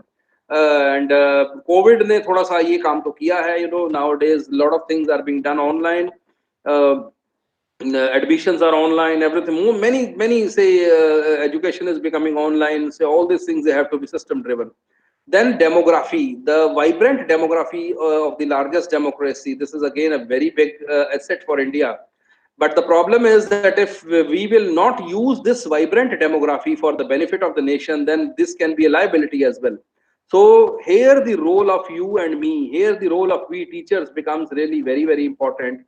And we have to really talk about the demographic dividend, So this is how you see government wants to realize this benefit of demographic dividend. And then the demand, we have to have full utilization of the power of demand and supply. Because 1.3 billion people is a huge demand. It's as big as Europe, or rather even bigger. So that way, we all can be a big driver for the demand, and for this purpose, it's the right time. While announcing this Atmanirbhar Bharat stimulus package of magic figure of 20 lakh crores was announced, and this has got 5 parts. First is the business related pertains to business, including MSMEs. Second part pertains to the poor, including the migrant and farmers. Third, say allocation is made for agriculture. The fourth allocation has been made to newer horizons of growth. And the fifth, say, part is the government reforms and the enablers. Now, let us try to unbundle the package. I'm not going to read the figures, these figures are meaningless, but I'm going to read the genesis of this whole thing, Basically, the government intends to push the local brands, but at the same time, the vision is not to cut off itself from the world, but to, nurture and strengthen the core strength of the Indian economy. And core strength is going to come with the branding part, where you have to invest in branding. We produce the world's best quality as far as garments are concerned. But what multinational companies do, they buy from us, they put their brand, and they make much more money as compared to a person who is manufacturing it. Now, this is the time when government has realized that this is the time to invest in this, say, branding part as well. So say measures such as collateral free loan, EPF support, all these liquidity injections, all these things, they are basically performance linked. So if you will perform, you will be liable, you will be eligible for getting one type of a support. So this way, this whole package has been designed. And the purpose is to boost a sentiment for the industry, because small and medium enterprises are the core, are the backbone of any economy. So when they are the backbone of the economy, they have the potential. They have the potential to, say, kick drive the economy. So that is why government has made a very liberal allocation to this sector, and a lot of money has been pumped into this. So let us see how things unfold, how the sentiment really comes back, and how the industries really start, say, performing again. The second part of the stimulus package basically focuses on the migrant workers and the farmers. There are close to 8 crore migrants who are not covered under food distribution. Still, say after 70 years of independence, we still have such a huge number of people who are not covered. Now you see, in this case, the economic stimulus package basically is going to provide them support by 5 kg of grains per person. Similarly, affordable rental housing, interest subversion. A very big step that government has taken is one nation, one ration card. Now you see things are being digitalized, smart cards are being made, and the leakages in the public distribution system, they are going to be checked significantly. Then funds worth, 6,000 crores have been allocated for boosting the employment of Adivasis and the tribals. And 5,000 crore has been, say, allocated to facilitate the street vendors. ये ready वाले हैं जो फड़ी वाले हैं जो ये business कर रहे हैं, बहुत बड़ा significant chunk, and they have got a huge economic role. Till now they were they were not included. They were called as informal economy, but for the first time probably something has been thought of, and something has been done to have increased financial inclusion. So let us hope that they also come into the economic mainstream, and they also go for the, say, value addition. Manrega. Now Manrega scheme, this is being implemented with more fervor so as to create the value in the local ecosystems, and at the same time provide the meaningful employment to the people. So this is about the second part of the economic package. The third tranche of the, say, economic measure under this focuses on sorry, agriculture and allied activities. And for this purpose, the funds have been allocated for agricultural cooperative societies, the farmer producer organizations, to start up the boosting of farm gate infrastructure. How unfortunate it is that after 70 years of independence, still we have got the traditional method of agriculture storage.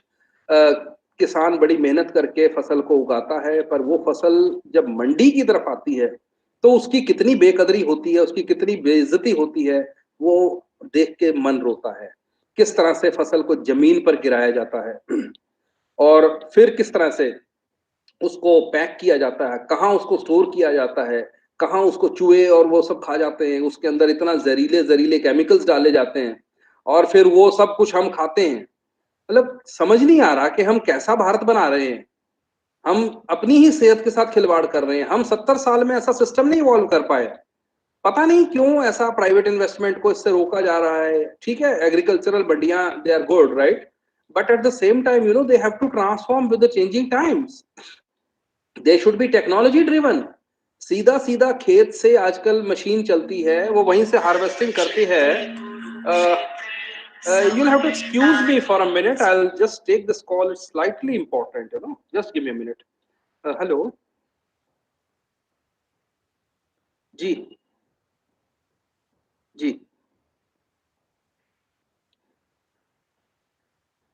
Right sir, right right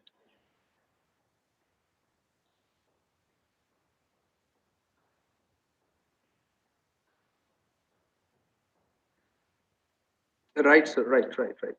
ठीक है, okay, thank you. Sorry for the disruption, right? Today I have to be in 4 webinars back to back. So this is the second one which I am right now. So that way, you know, really digital is becoming a pandemic this time. Another digital pandemic is taking a lot of toll. But many a times you can't even say no. Because after all, it's a friend circle. So I'm sure all of you are also facing similar situations. So we have got funds worth, to build the newer agricultural system. So government is really keen on having agricultural reforms, and these reforms have to happen ultimately. Somebody has to take a tough decision. So now market reforms are also being undertaken to provide adequate choice to the farmers to sell the produce at prices of their choice. These are the 3 steps of the agricultural reforms. Government has modified the Farming, Produce, Trade and Commerce Promotion Ordinance Act. Then government is also modifying the Agreement on Price Assurance and Farm Services Ordinance. And also, you know, there is an amendment to Essential Commodities Act. Now you see all these things, they will attract the private investment into this, and also, you know, foreign FDI into agricultural sector. Now agriculture is not the same worldwide. Agriculture has undergone a huge change. So that way, you know, FDI must come into agriculture, and government is very proactive in this. It's taken a very difficult decision, no doubt, क्योंकि सरकारों के पास कम ही हिम्मत होती है कि वो किसानों के साथ कुछ इस तरह का बड़ा डिसीजन ले पाए। But incidentally, this government has taken this decision. So let us see how the future unfolds politically. But the fact is that yes, this is a tough decision, and ultimately somebody had to take it. So this decision is say barrier-free trade in agricultural produce, and it's going to be one India, one agricultural market. And let us see how future unfolds. Now you see there is liberalization by replacing these 3 acts which I've just now talked about. Now it frees the farmers from the restrictions to sell their produce and also restrict the transportation. Earlier, I mean, you were under monopoly, you were supposed to sell it to the local mandi, but now it can be sold anywhere. If you wanted to store the produce for yourself, even that was not allowed. But now probably farmers can participate in national common markets and export in the global markets. They can invest in supply chains without being, say, labeled as hoarders. So these are the major agricultural reforms. So we are sure that with the corporatization of the, say, this sector, the quality is going to improve. देखिए हर गांव में एक एक silo होना चाहिए आज की date में। क्यों फसल वहां पे मंडी में आके बिकती है? आजकल तो टेक्नोलॉजी ड्रिवन चीजें हैं। You can, I mean, you can do it anywhere. So let there be a silo, local small silos, and you see उसमें नाइट्रोजन एनवायरनमेंट बना दीजिए। उसी में कोई पेस्टिसाइड डालने की जरूरत नहीं है, क्योंकि नाइट्रोजन में कोई कीड़ा जिंदा नहीं रहेगा। So that way, you know, very good quality of produce can be there. And what is the harm in inviting the private sector? You know, the government sector is very inefficient, very corrupt. इसके अंदर इतनी सारी leakages हैं, ये जो departments हैं इनके अंदर, we all know this, you know, it's an open secret. कई लाख करोड़ का ये इसके अंदर से there are interests. Now you see this has to change, ultimately this has to change because these society is paying for it. So agricultural reforms are a part of this Atmanirbhar Bharat scheme and breaking down the walls. जब भी कोई किसी that will go the next part. See, traditionally, sometimes, some of the industries, they were labeled only for the, say, government sector. But now even they have been, say, brought under the private sector participation. For example, coal was totally under Coal India. And Coal India is very inefficient organization. Now you see there can be, say, private sector, this has been allowed to carry out exploration as well. Then minerals, composite mineral exploration, all these mines now, even private sector can develop the mines. Defense sector, till now defense was totally under the, say, DRDO. World over, there are, say, private companies which are making the armaments. So why not India? We can allow the armaments to be made in this defense sector.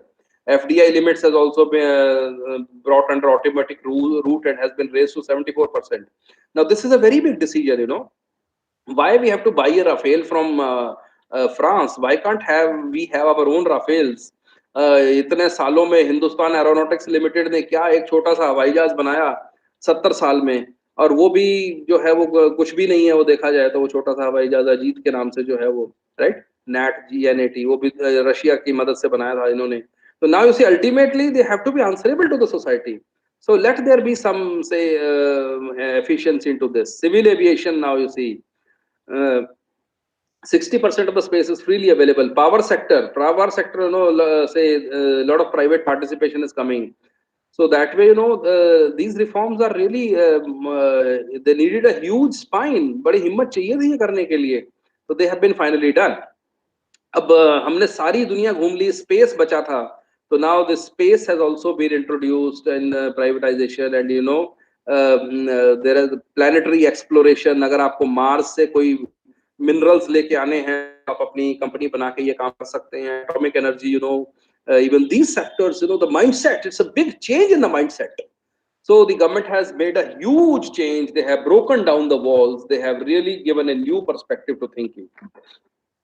And the fifth and the final tranche of Atmanirbhar package is the ease of doing business. देखिए, हमारे देश में अगर आप business करना चाहते हैं तो समझ लीजिए कि आपने एक बहुत बड़ी मुसीबत को मोल ले लिया. जब भी कोई जो है दुकान, जब भी कोई बिजनेसमैन सरकारी दफ्तर में जाता है तो सब उसे किस नजर से देखते हैं? हेलो, कस्टमर की नजर से सर. हरदीप जी ने बड़ा बढ़िया जवाब दिया है. पैसे वाला आ गया सर, ऐसा सोचेंगे अब इसको. ठीक से पैसा पीएम से लेके और जो टॉप, जो उनका जो होगा ना, जो डायरेक्टर, सबकी नजर उसकी जेब पे रहेगी कि इसकी जेब काट लो बस, इसकी भी हड्डियां चमड़ी भी उधेड़ के खाई जाओ बस. हाँ, इसको सोने का अंडा देने वाली मुर्गी समझते हैं इसको, तो भाई यहाँ पे इससे तो पैसे कमाने हैं हमने. तो ये बताइए कि अगर किसी ने बिजनेस कर लिया, क्या कोई गलती कर ली क्या? राइट? देखिए, बिजनेसमैन बहुत बड़ा एहसान करता है देश पे.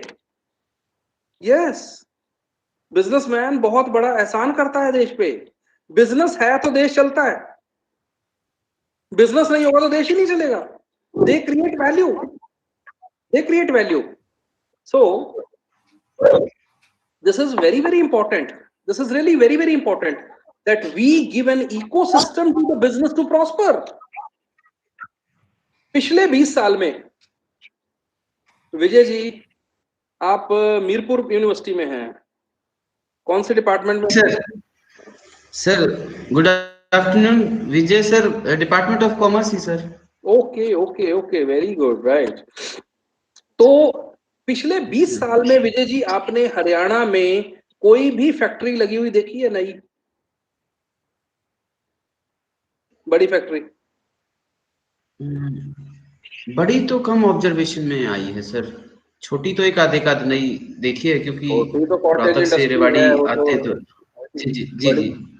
कोई बिग इंडस्ट्री, हाँ, बिग इंडस्ट्री तो बड़ी लिमिटेड. रोहतक में सर एक IMT तो डेवलप हुई है, उसमें काफी नई कंपनीज की. रोहतक में sir IMT is there and different companies have set up there we can say the plants or the small kind of factories there, IMT in जी Rohtak. जी, तो जी उतनों सर। से क्या उतनी उतनी इन्वेस्टमेंट से क्या सबको रोजगार मिल जाएगा? No sir, no, it is not sufficient. So sir, what will happen to the boys and girls who are studying in the colleges if there will be no investment? Investment कहाँ से आएगी? मारुति थी एक आपके यहाँ पे, और क्या किया मारुति के साथ? पॉलिटिकली मोटिवेटेड था वो सारा कुछ है। अगर हम ऐसा इकोसिस्टम देंगे, So can I say something? yes sir, why not Naveen ji? Sir जो अब हरियाणा में जो बिल पास हुआ, आपको लगता है उसके बाद और ज्यादा इन्वेस्टमेंट यहाँ आएंगे इंडिया में, इसमें हरियाणा में? कौन सा बिल? जो इन्होंने 75% जॉब्स जो प्रिजर्व की हैं इसके लिए, लोकल्स के लिए, क्या ये इंडस्ट्री के हिसाब से अच्छा स्टेप है? देखिए, एज एकेडमिशियन तो हम बिल्कुल इसको कहेंगे कि इससे इन्वेस्टमेंट का जो सेंटीमेंट है वो इफेक्ट हुआ है, बिल्कुल हुआ है। यस सर, होगा, राइट, क्योंकि इससे 75% आप लोकल रिजर्वेशन आप अगर कर देंगे तो फिर तो देखिए, अगर सारे स्टेट्स ये करने पे आ गए तो ये बताइए कहाँ कौन आके पैसा लगाएगा, क्यों और क्यों लगाएगा वो? Yeah, agree sir, agree sir. क्यों लगाएगा? It has to be the best person for the job. Sir, shall I make a point, please, if you allow? Yes, please, sir, please. Sir, we have not witnessed any kind of, huge investment when it comes to basic commodities like steel. People like Lakshmi Nivas Mittal, being Indian, born Indian, I mean, he never invested into manufacturing plants in India. Although he's Sudhanshu ji, be very clear in your mind. A businessman is a businessman, right? exactly no the You reason, can't say sir, Kamala Harris is an Indian now, right? Kamala Harris is an American. So businessman is a businessman. If he has 1,000 crore rupees, 10,000 crore rupees, for him or her, the whole world is an avenue for investment. exactly what I intended to say is that the kind of growth opportunities or investment ecosystem was not in favor. I'm not blaming Congress government as such, but being such a steel is something. BJP इनमें हमने इस debate में नहीं पढ़ना, हम academician लोग हैं, हम इन चीजों से इंडिपेंडेंट रहते हैं, ठीक है? Yes, भाई yes, sir. Yes, sir. हमने इस डिबेट में नहीं पढ़ना। let me make my point, sir. सच्चाई ये है कि इकोसिस्टम ही हमने डेवलप नहीं किया। कितना Exactly. इंस्पेक्टर मैं राज वही है कहना चाह आज, रहा हूं। कितनी आपने अब अप्रूवल जाके लेनी है जी? अगर आपको बिजनेस शुरू करना है, 50 जगह आपको रजिस्ट्रेशन करवानी है, हर जगह आपको लाइसेंस लेना है, और हर जगह लाइसेंस लेने के लिए बस वहां पे आपको पता है कागज से कागज टकराता है, तब जाके कागज आगे चलता है, राइट? तो क्या बिजनेसमैन ने गलती कर ली क्या? रिश्वत देने की मशीन बन गया क्या वो, राइट? ऊपर से क्या है कि हर जगह पे पॉलिटिकल इंटरफेरेंस इतनी ज्यादा है बिजनेसेस में, right? True. So ease of doing business was an issue. अब थोड़ा resolve हुआ है because the government is coming up with lot of initiatives. So we are expecting कि जो basic infrastructure को serve करने के लिए जो industries हैं जैसे steel है, that could be come up in a bigger way. This is something I want. मैं आपके सेंटिमेंट की रिस्पेक्ट करता हूँ, माइंडसेट भी बदले ना, इसके साथ साथ पॉलिसी मेजर्स हो रहे हैं, मैं चाहता हूँ माइंडसेट भी बदले, राइट? ये जो रिश्वत वाला कल्चर है, ये जो पॉलिटिकल इंटरफेरेंस वाला कल्चर है, अरे मुझे इस बात पे हैरानी हो गई, होंडा की एजेंसी लेने के लिए पॉलिटिकल फोन आता है। हद है ये, तो मतलब हद है ये, राइट? वो इकोनॉमिक डिसीजन है ये, right? That a firm has to make. तो जब इस लेवल पे पॉलिटिकल इंटरफेरेंस हो जाएगी, उन्हें सूट करता है, राइट? तो जब ये चीजें होंगी तो ये बताओ कौन अपना पैसा यहाँ लगाएगा? आपके पास 10,000 करोड़ रुपया है, आप चाइना में क्यों नहीं लगाओगे? आप कंबोडिया में क्यों नहीं लगाओगे? आप वियतनाम में क्यों नहीं लगाओगे? आपके यहाँ बिजली का रेट 8 रुपए यूनिट है, वहां पे बिजली का रेट 15 पैसे है, 20 पैसे है, 25 पैसे है। इंटरेस्ट रेट हमारे यहाँ पे 9% है, वहां पे इंटरेस्ट रेट 0.1% है, राइट? तो भाई why will we put money here? We have to, we will not be sentiment driven, an investor is never sentiment driven. An investor is driven by the say value. So we have to build this kind of an ecosystem. लो जमीन acquire करके दिखा दो, आप industry लगाने के लिए खरीद के दिखा दो। आप शाम को वहां पे नेता पहुंच जाते हैं, राइट? बड़े बड़े, भाई हाँ जी ये क्या हो रहा है, तो ये चीजें नहीं होनी चाहिए। अब ये हमें इकोसिस्टम बदलना पड़ेगा। हमें देखिए ये ट्रेड यूनियनिज्म है, ये चीजें हैं, ये बदलनी पड़ेंगी, ये सारी की सारी चीजें, तभी हमारा देश आगे चल पाएगा। Otherwise we will not be able to run our country. जो हमें हमें क्यों यूथ यहाँ से कनाडा जा रहा है? दुनिया इंडिया की तरफ देख रही है अपॉर्चुनिटीज, और इंडिया का यूथ कनाडा जा रहा है। Why? It's a paradox, it's a paradox. And the reason is probably we have not given this ecosystem to our boys and girls, our youth. हमें इस बारे में बहुत गहन चिंतन की जरूरत है। And we as teachers, I am talking to my colleagues, because we as teachers are the think tanks of the nation. You know what we think, nation also thinks that way. We have to build a future Bharat, which is a different Bharat, right? At least we can't continue with this mindset for next 50 years. अगर 50 साल हम सोच रहे हैं कि इसी तरह चलेंगे, तो फिर दोबारा हम मुसीबतों में आ जाएंगे। जैसे हम पहले प्रॉब्लम्स में आए हैं, बड़ी मेहनत से आजादी मिली है, हम दोबारा किसी ना किसी प्रॉब्लम में आ सकते हैं। So we have to really build not only just Atmanirbhar Bharat, we have to build an Atam Vishwasi Bharat, right? We have to instill faith into our systems. We have to build a Swavalambi Bharat. We have to say, have people trusting their own products and their own brands. And we have to have the people a sense of, say, respect for our nation. Only then probably we will be able to build an Atmanirbhar Bharat. तो ये किसी party के साथ attach करके नहीं हमें देखना चाहिए, क्योंकि ये तो कंपल्शन है आज की डेट में। कोई भी हो, उन्हें ये काम करना चाहिए। तो और पार्टियां आती जाती रहेंगी, पार्टियों से कोई फर्क नहीं पड़ता, राइट? बट देश को हमेशा चलना है, राष्ट्र को चलना है। तो we have to think in that direction. So just coming back to the say presentation part, you know, this was the say ethos that you see we need to have the say top down model to decentralize localization, and we have to promote the local brands, emphasize resilience and flexibility, encourage local capacity building and indigenization, right? And we have to curb the inefficiencies, and we have to stop the local delays and the local hurdles. So we have to develop the ecosystems to go for demand creation, and we have to have consider solutions for a majority of population which is away from multinational companies. Just look at the wonder called Baba Ramdev. You may criticize him like anything, right? But the fact is that he has definitely brought in a lot of realization, right? Lot of realization. These are the things which we have to develop. तो अभी क्या है, मैंने अब since we are left with a small time, I'll just share a very small say study with you which we have done for Haryana. And since we are having people from different parts of the country, my request to you is please replicate these kinds of studies in your states as well. You know, there is a study by McKinsey, and in this study they have tried to find out how many new jobs were created during 2017 to 22 for different skill sets, for highly skilled, for semi-skilled, and for the minimally skilled.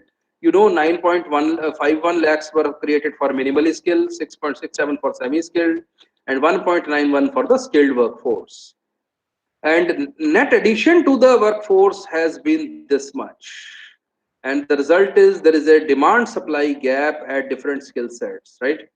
The demand supply gap is 0.57, 6.5 lakh in the semi-skilled, and in the minimally skilled, the gap is really huge. So still the supply is less. We have to create jobs for these people. The point is, from where the jobs will come? Everybody can't get a government job. We have to break this mindset. PhD करके भी लोग जो है सरकारी बहुत entry level jobs में they are say applying for. This is a very bad scenario for the nation. This should not happen. So we have to create jobs according to their skill sets. So for this purpose, our approach is that we should have a hyper-local sustainable development model. Hyper-local means which totally focused on local scenario, right? On the local core strength. We have to replace the top-down developmental model by a decentralized, say, hyper-local approach.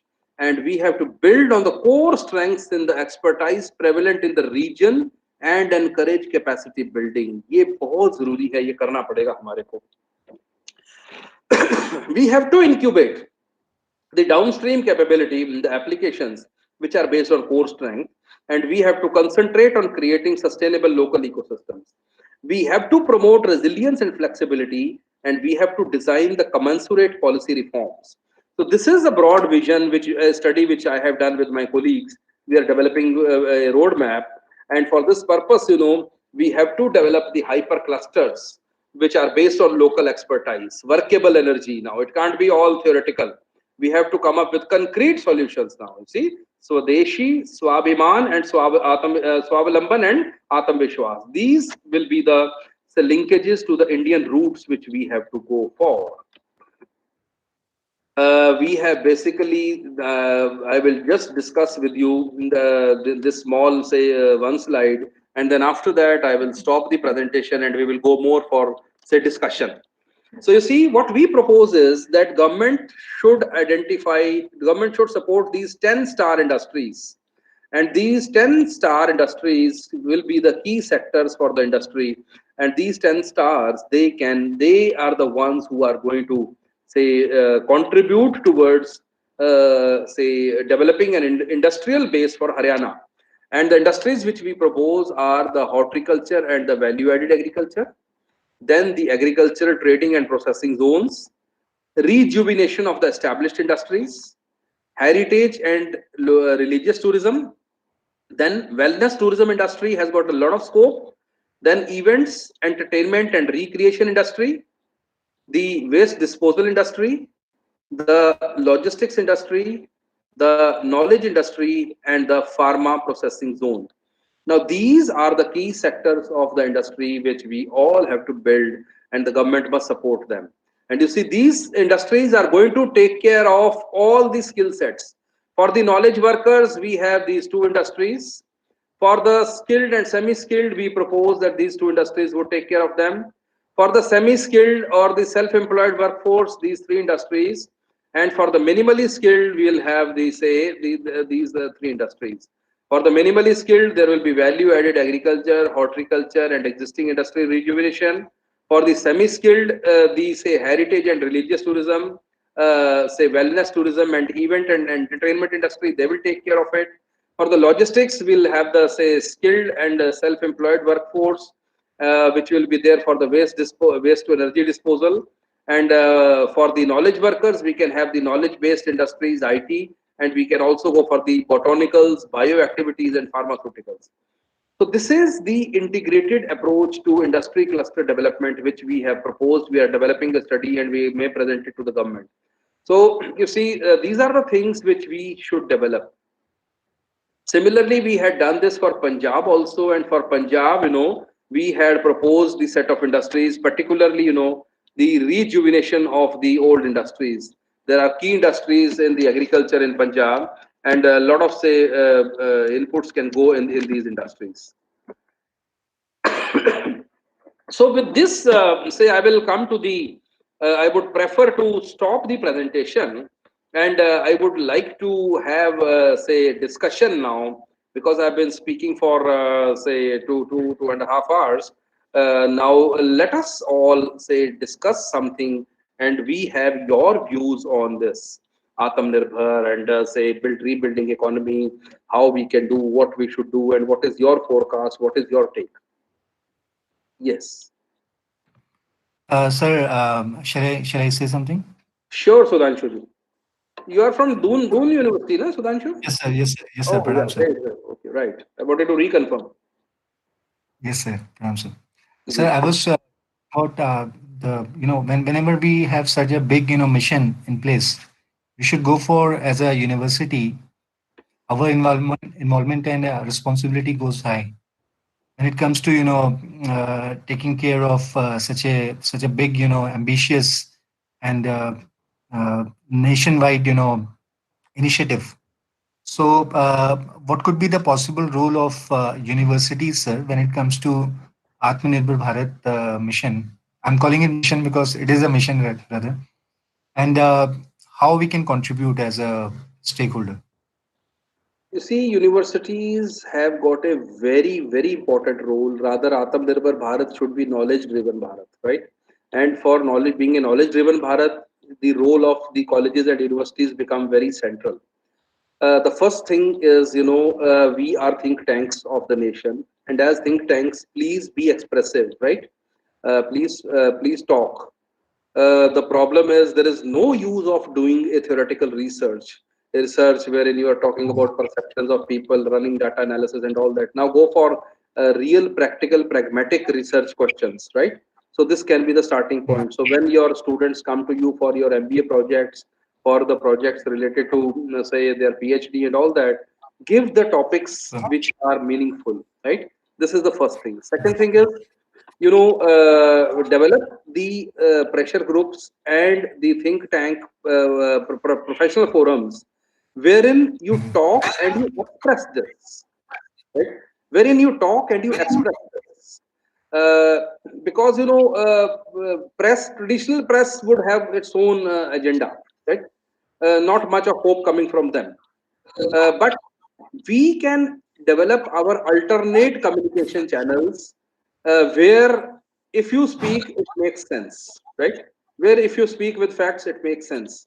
So this is a time when academics of India have to have a bigger participation into the, say, thinking process of the nation. Let it not be only confined to the bureaucrats who make the policies. We should do policy research, right? Now take up the topics which concentrate on policy. So go for policy research, criticize the policies, support the policies, find arguments for and against. अभी ये जो farmers पे जो protest हो रहा है आजकल ना, काफी पोलिटिसाइज हो रही है ये जो प्रोटेस्ट कर रहे हैं, प्लस हमारे में से कोई थिंक टैंक जो भी है ये, right? People have not even read those 3 acts, and still we are making the opinions on the basis of bits and pieces. Now this has to stop. When we as academicians should talk, we should have a reason. I don't say government is 100% right in this. There could be issues to be plugged in this reforms as well. But then come with the facts, come with the real arguments, come with the real alternate solutions. Don't just point out fingers that this is wrong. Come with that, instead of this, do this. This could be a better model. So this is a positive contribution now. Academicians have a big role to play now.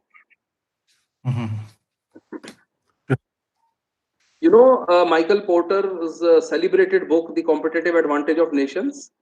This project was given to him by Ronald Reagan to study how you can drive USA ahead in the days to come. And in his study at that time, he studied what are the drivers of nations. So nations grow. Firstly, they are factor driven. This is what he found in the book. They are factor driven. After being factor driven, they become the wealth driven. After wealth driven, they become investment driven. And finally, if still you want to grow, you have to be innovation driven. So he basically proposed the culture of innovation, and he gave the concept. He supported the concept of core competence, which C.K. Prahlad had given at that time. So this core competence was concentrated. USA became a real R&D hub. We all know that. And USA just invest in R&D, just invest in innovation. And then you see, for implementing those innovations, things can be outsourced. But be one step ahead in your knowledge creation. This is where our role as teachers comes. This is where our role as teachers comes. When the budget of a state is announced, I have hardly seen any write-ups or any opinions by the teachers of universities. Why can't we express at that time? We don't express because we have not cared to understand it. We are indifferent. Now this is something. This is a mindset issue, right? This is a mindset issue. We have to be a partner in the process. We have the best thing that we have is that we can speak, right? This is our liberty. We can choose the words, and we can speak with conviction, and we can speak with reason. This is our core strength.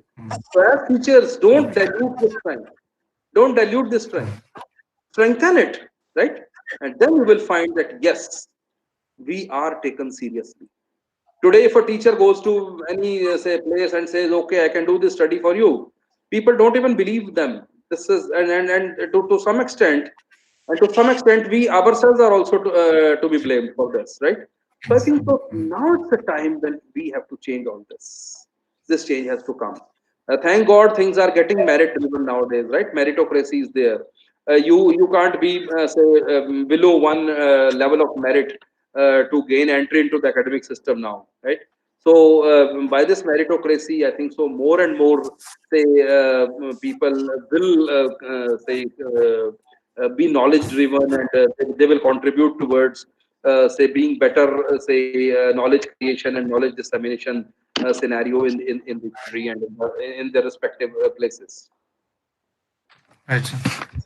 Good afternoon, sir. Myself, Dr. Aradhana from University of Delhi. Sir, mine is an observation rather. You spoke about, Haryana not being doing so well in industry.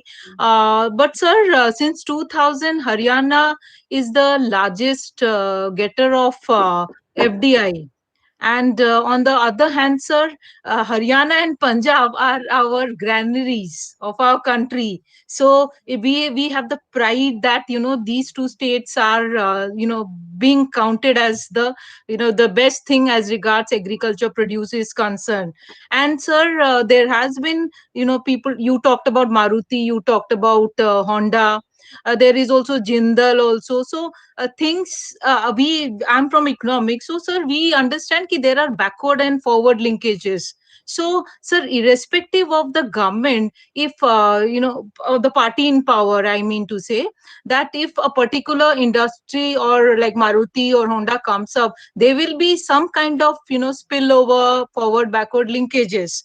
So sir, I can't understand and in fact relate why this can't be explained in the context of Haryana. It's a rich country, it has a high literacy rate, and everything's so good. It's one of the bright spot of India.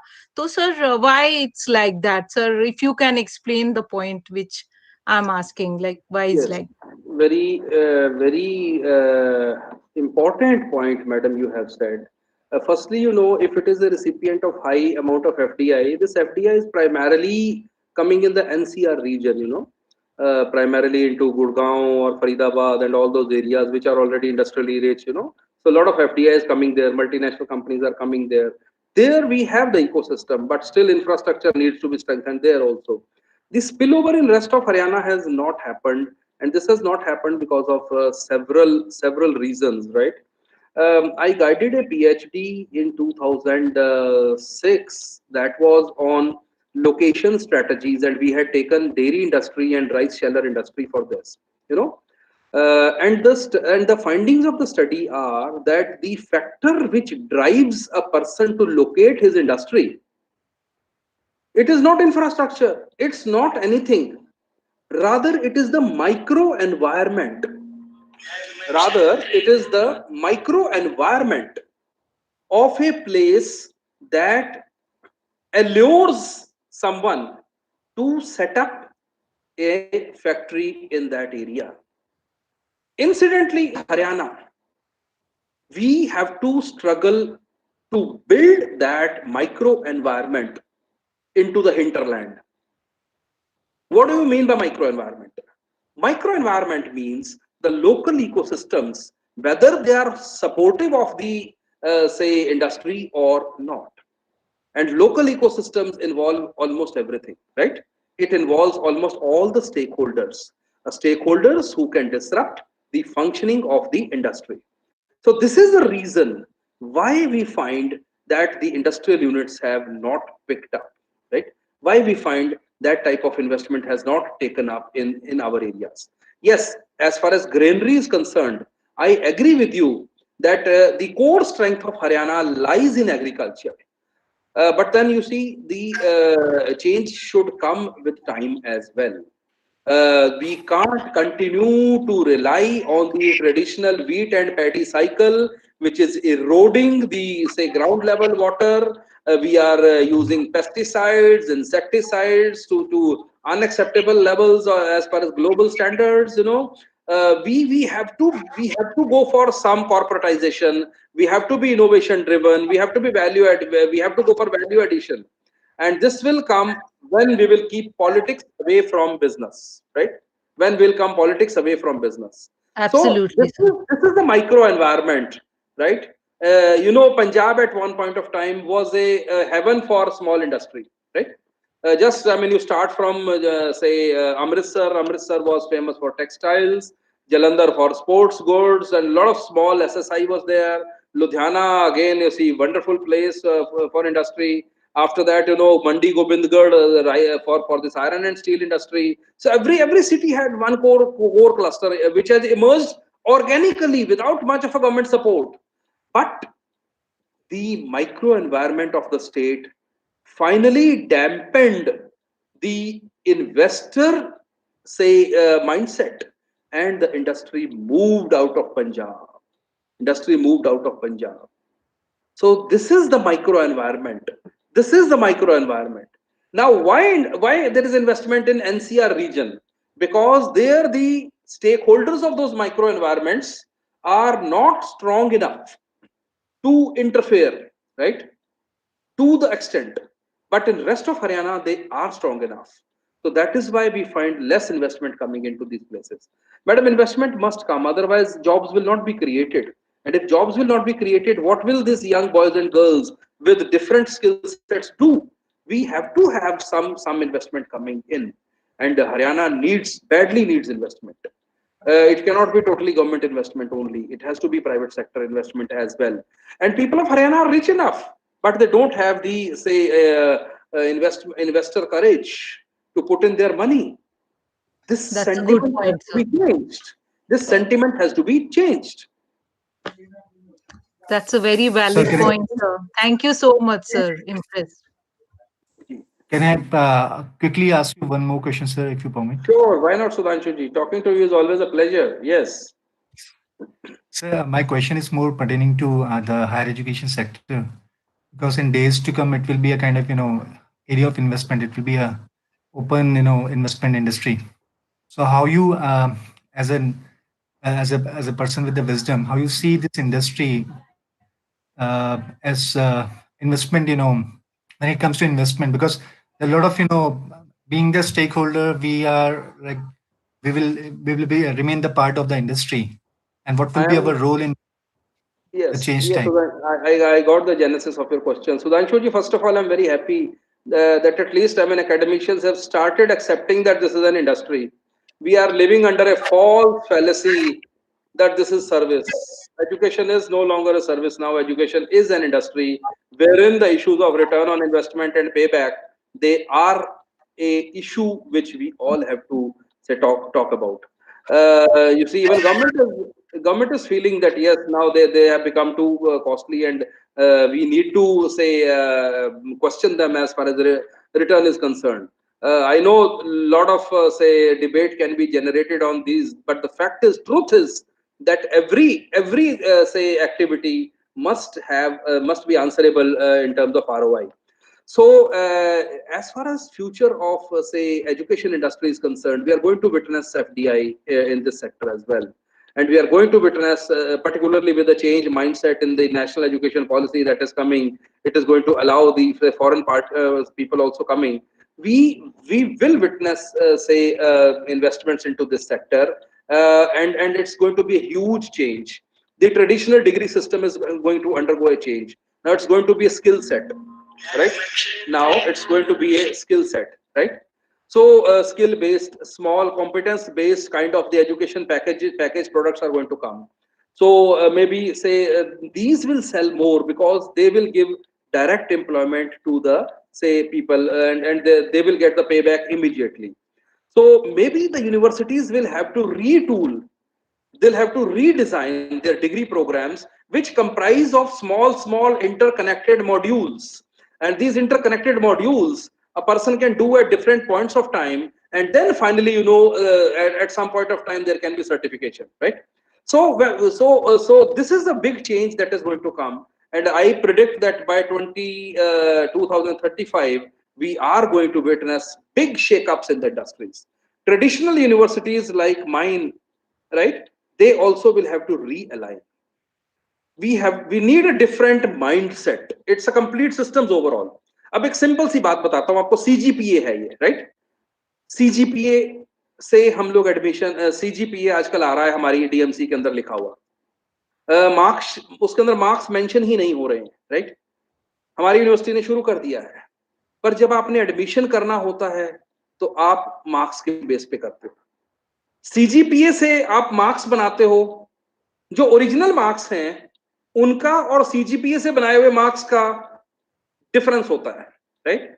और वो difference uniform नहीं है, वो difference अलग अलग है। अब या तो माइंडसेट अपना चेंज कर दो कि भाई हमने तो मेरिट पे एडमिशन नहीं करने, हमने क्वालिटेटिव क्राइटेरिया लेना है, जैसा फॉरेन में होता है, राइट? क्वालिटेटिव क्राइटेरिया, पर्सन्स से interest, persons capability, persons mindset will be the driving factors of giving admission into the university. वो हम कर नहीं सकते क्योंकि हमारे यहाँ पे क्या है कि सप्लाई ज्यादा है, डिमांड कम है, सॉरी डिमांड ज्यादा है, सप्लाई कम है, राइट? तो मेरिट पे तो हमें एडमिशन करना पड़ेगा, कॉम्पिटिटिव प्रोसेस है, बट फिर ये माइंडसेट भी तो चेंज करो। तो everything has to be harmonized, it has to be synchronized, and we should not be in a rush to implement the national education policy. We should think, deliberate, and then come up with the provisions which are practical and which ultimately deliver to the students, to the system. तो ये चीजें तो आने वाली हैं आने वाले time में। और नई यूनिवर्सिटीज कौन सी होने वाली हैं सुधांशु जी, जहां हमारी नौकरियां जो है हो सकता है बुढ़ापे में हमें करनी पड़े? वो यूनिवर्सिटी होंगी Google university. Yes, believe me, Google बहुत जल्दी सर्टिफिकेशन में आ जाएगा, बहुत ज्यादा दूर नहीं है वो। It has slowly come up into digital marketing certification and all those. Coursera may be a new university. Today these are virtual organizations, but we don't know. I mean, they come up with the certifications. Today they have to go to a university for certifications, but tomorrow they may come up with their own certifications. तो इसलिए हमारे जो colleges हैं, हमारे जो schools हैं, हमारे जो यूनिवर्सिटीज हैं, we are heading towards a major shakeup now. Initially, you know, our system was so slow that these shakeups never happened. There was so much of resilience into the system. But today I find that nobody can stop this now. So this shakeup is going to come. Indeed, we have to prepare ourselves for this change. It will bring more transparency also in the system. Why do we say that present system is not transparent? Present system is also good, you know. It has evolved organically, and anything that evolves organically has got its own merits, you know, has got its own say advantages. So this is a system which is delivered for a long period of time.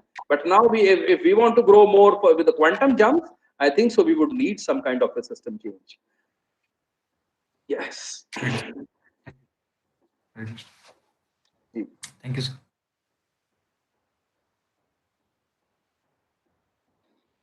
So, any other input from the side of the participants? Would like to say something? So I appreciate your point, which you said that we should not rush with the NEP. This is a great point, sir. I think rush makes things, you know, go topsy-turvy. We should deliberate. We should deliberate, Yes, and then say develop a. You know, in computer science there is a concept called systems analysis and design. You know. So in systems analysis and design, when you shift from one system to another system, there is a process. So that same process should be followed in the NEP as well. When you will do this, then you see the changeover will be very smooth. But if we will skip any of the steps in between, then maybe you see there can be issues. Absolutely, sir. So you've been a great audience, very participative. मैंने अभी कुछ time पहले एक refresher course में lecture दिया, तो सब audio video बंद करके कोई क्वेश्चन पूछ रहा हूँ वो बोल नहीं रहे हैं। तो मैं इतना बोर हो गया, 3 घंटे का लेक्चर में 1.5-2 घंटे में, अच्छा भैया bye bye, right? But you have been good enough, smiling faces, you know, लगता तो है कोई सुन तो रहा है, कम से कम कोई देख तो रहा है, right? Otherwise, so you know, monologue. How can one speak to a laptop? You know, so and for how long? So, sir, we will have to learn the etiquettes of online as well. Yes. As we have learned and developed the etiquettes of the classroom.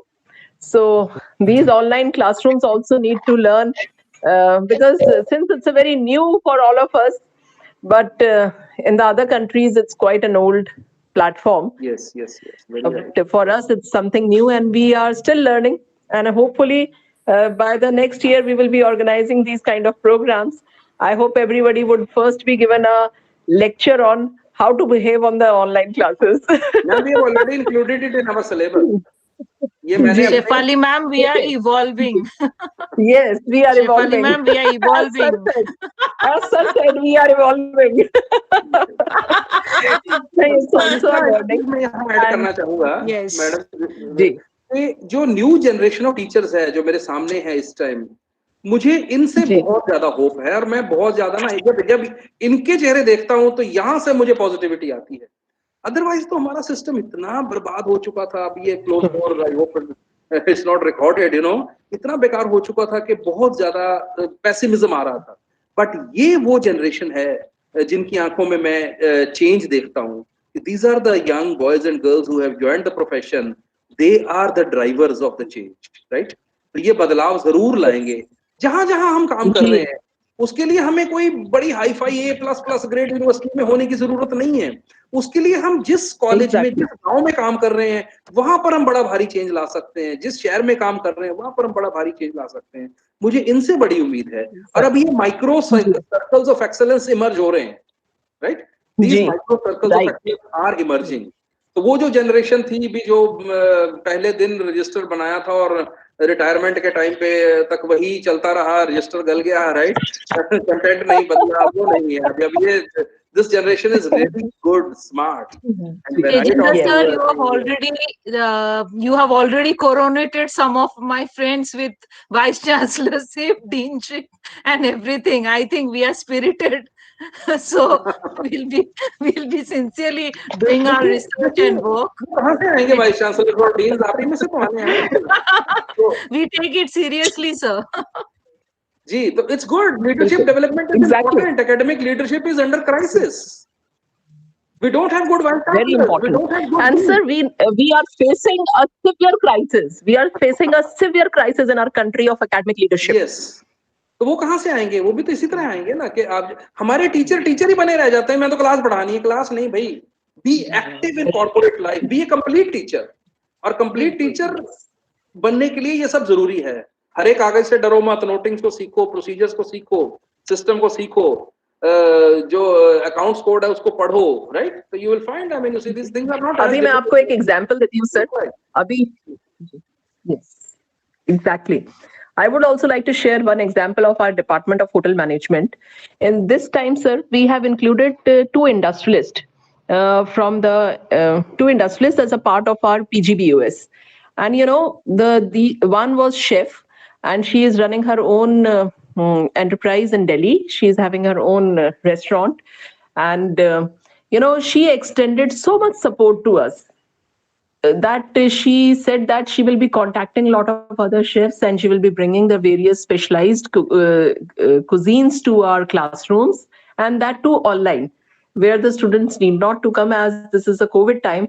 And you know, it was such fruitful. I think we haven't conducted such kind of meetings while we sit together in a one particular group. But if we make it more interdisciplinary, more wider, more practical oriented, we find that a lot of things change for the department. And you know, there is such a high level of motivation among the students, and they are really enjoying the things that we are doing it even in the mode of online. Facebook live sessions we are running. So all these small changes will, I think, and the national education policy had hit it at the right time, I would say. इन्होंने बहुत ही सटीक जो है ना राष्ट्रीय शिक्षा नीति का जो इन्होंने इस वक्त अनाउंसमेंट किया है, बहुत ही सटीक टाइम पे हुआ है, क्योंकि इस टाइम के ऊपर लोगों को ये रियलाइज हुआ कि ऑनलाइन मोड किस तरह का है और आगे हमारा फ्यूचर क्या होगा. पिछले 10 साल से जिन चीजों को हम बात करते थे HRDC में, and nobody would dare give a damn to it. They have started learning it now seriously. So time also is one of the biggest factor, and I would say that the situation has emerged such that it becomes binding for all of us to learn. But यहाँ मुझे एक, जैसे आप कह रहे हैं कि आशा है, इस नई जनरेशन से ये उम्मीद है कि हमें हमेशा डिजास्टर की सिचुएशन में ही सीखना नहीं है, हमें उससे पहले भी अपने आप को प्रिपेयर करना है चेंजेस के लिए. और यही आपकी बात थी कि आत्मनिर्भर भारत कैसे हो सकता है, क्या चीजें हम कर सकते हैं। जरूरी नहीं है हमें एक रात के अंदर अंदर भागना है, और ये एक रात में ना ही बहुत सारी चीजें क्रिएट की जा सकती है। Let us be very pragmatic, let us be very practical, let us move slowly but in a very practical way. We have to find out the solutions for the industry, for the education, for all kind of things. It was really very enjoyable, sir.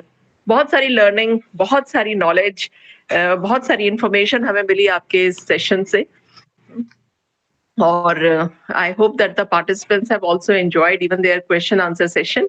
And ये group हमारा वाकई बहुत अच्छा है. They are very involving. They keep on interacting with our resource person, and that is and I think यही खूबसूरती है HRDC के कार्यक्रमों की. So on the behalf of all the participants, I extend the heartiest thanks to you for joining with us and giving such a valuable information to all of us, and also a thought-provoking session, I would say, where we have learned lot of areas. Even कई बार हमारे दिमाग के अंदर एक चीज आती है, दो चीजें आती हैं, पर बहुत सारी मिस आउट कर जाते हैं. तो आपने हमें बहुत वाइब्रेंट आइडियाज दिए हैं, उसमें से कुछ मैंने भी पिक किए हैं. आपका हम तहे दिल से धन्यवाद देना चाहते हैं, और उम्मीद करते हैं इसी तरह का आपका एसोसिएशन हमारे साथ आगे भी बना रहेगा.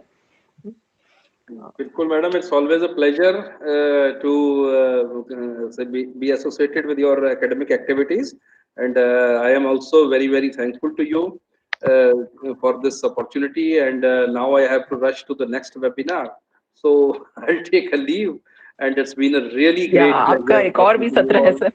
आज रिकॉर्ड बन रहा है, आज पता नहीं कैसा दिन है आज. शाम तक क्या होगा मैं देख रहा हूँ. पेन किलर खा के सोना पड़ेगा. Today has been a pandemic. हम आपके साथ इसका लिंक भी शेयर कर देंगे सर. इसका लिंक भी आपके साथ शेयर कर देंगे हम आपके उसके YouTube का. We will share the link with you of this session as well. And I'm extremely thankful to you, sir, on the behalf of all the participants. Thank you, madam. Thank you. On my own personal behalf. I know you have other commitments as well. Thank you so very much. Thank you so much, sir. Thank you so much. Thank you, sir. Thank you, sir. बहुत आभार sir, धन्यवाद. नमस्कार sir. Thank you, sir. तो ये प्रतिभागी थोड़ा lunch के लिए मुझे ऐसा लगता है उत्सुक हो रहे हैं, तो आप लोग लंच कर लीजिए, और फिर द टाइम इज 1:35. तो हम दोबारा से मिलते हैं 2:05 पे. वैसे तो हमारा 2 बजे का टाइम ही है, तो 2:05 पे हम लोग जुड़ते हैं. You take a break of half an hour and we will rejoin after the lunch. Hope you have enjoyed this session. And the next session, as you know, that there is a evaluation of your presentations of the leftover groups. So we will finish up with it today. And all the best for your presentation. I'll see you after the lunch. Okay, ma'am. Okay, ma'am. Thank you. Thank you, ma'am. Thank you, Ji. Thanks to all of you. Thank you, ma'am. Namaskar. सभी को नमस्कार. Thank you, ma'am.